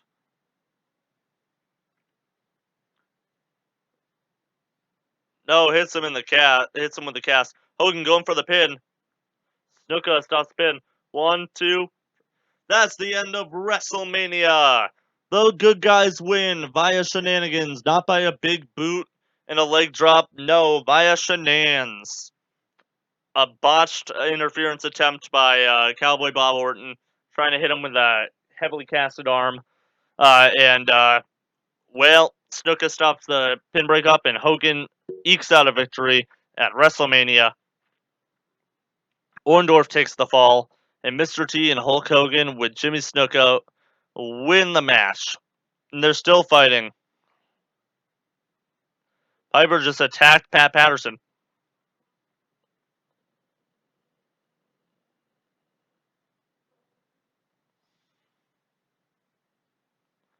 Paul Orndorff is still down, but Mr. T is trying to help him. Slapping his butt.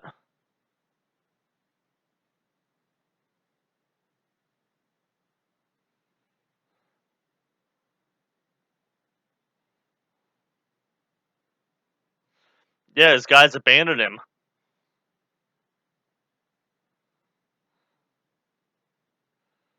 Poor Paul Orndorff, he got abandoned.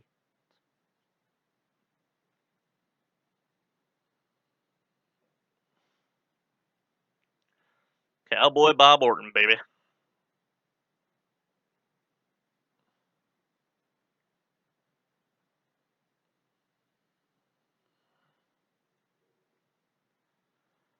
Oh, man. Okay.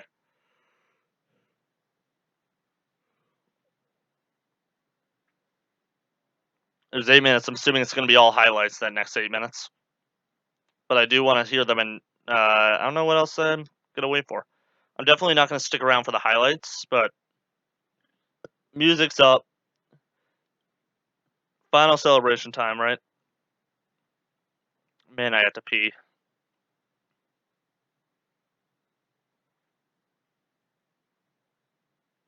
Have to hide. Bow, bow, bow, wow, wow, wow, wow, wow. Liberace. Look at Hogan's pecs. Oh my god. It's making me moister than an oyster, those pecs.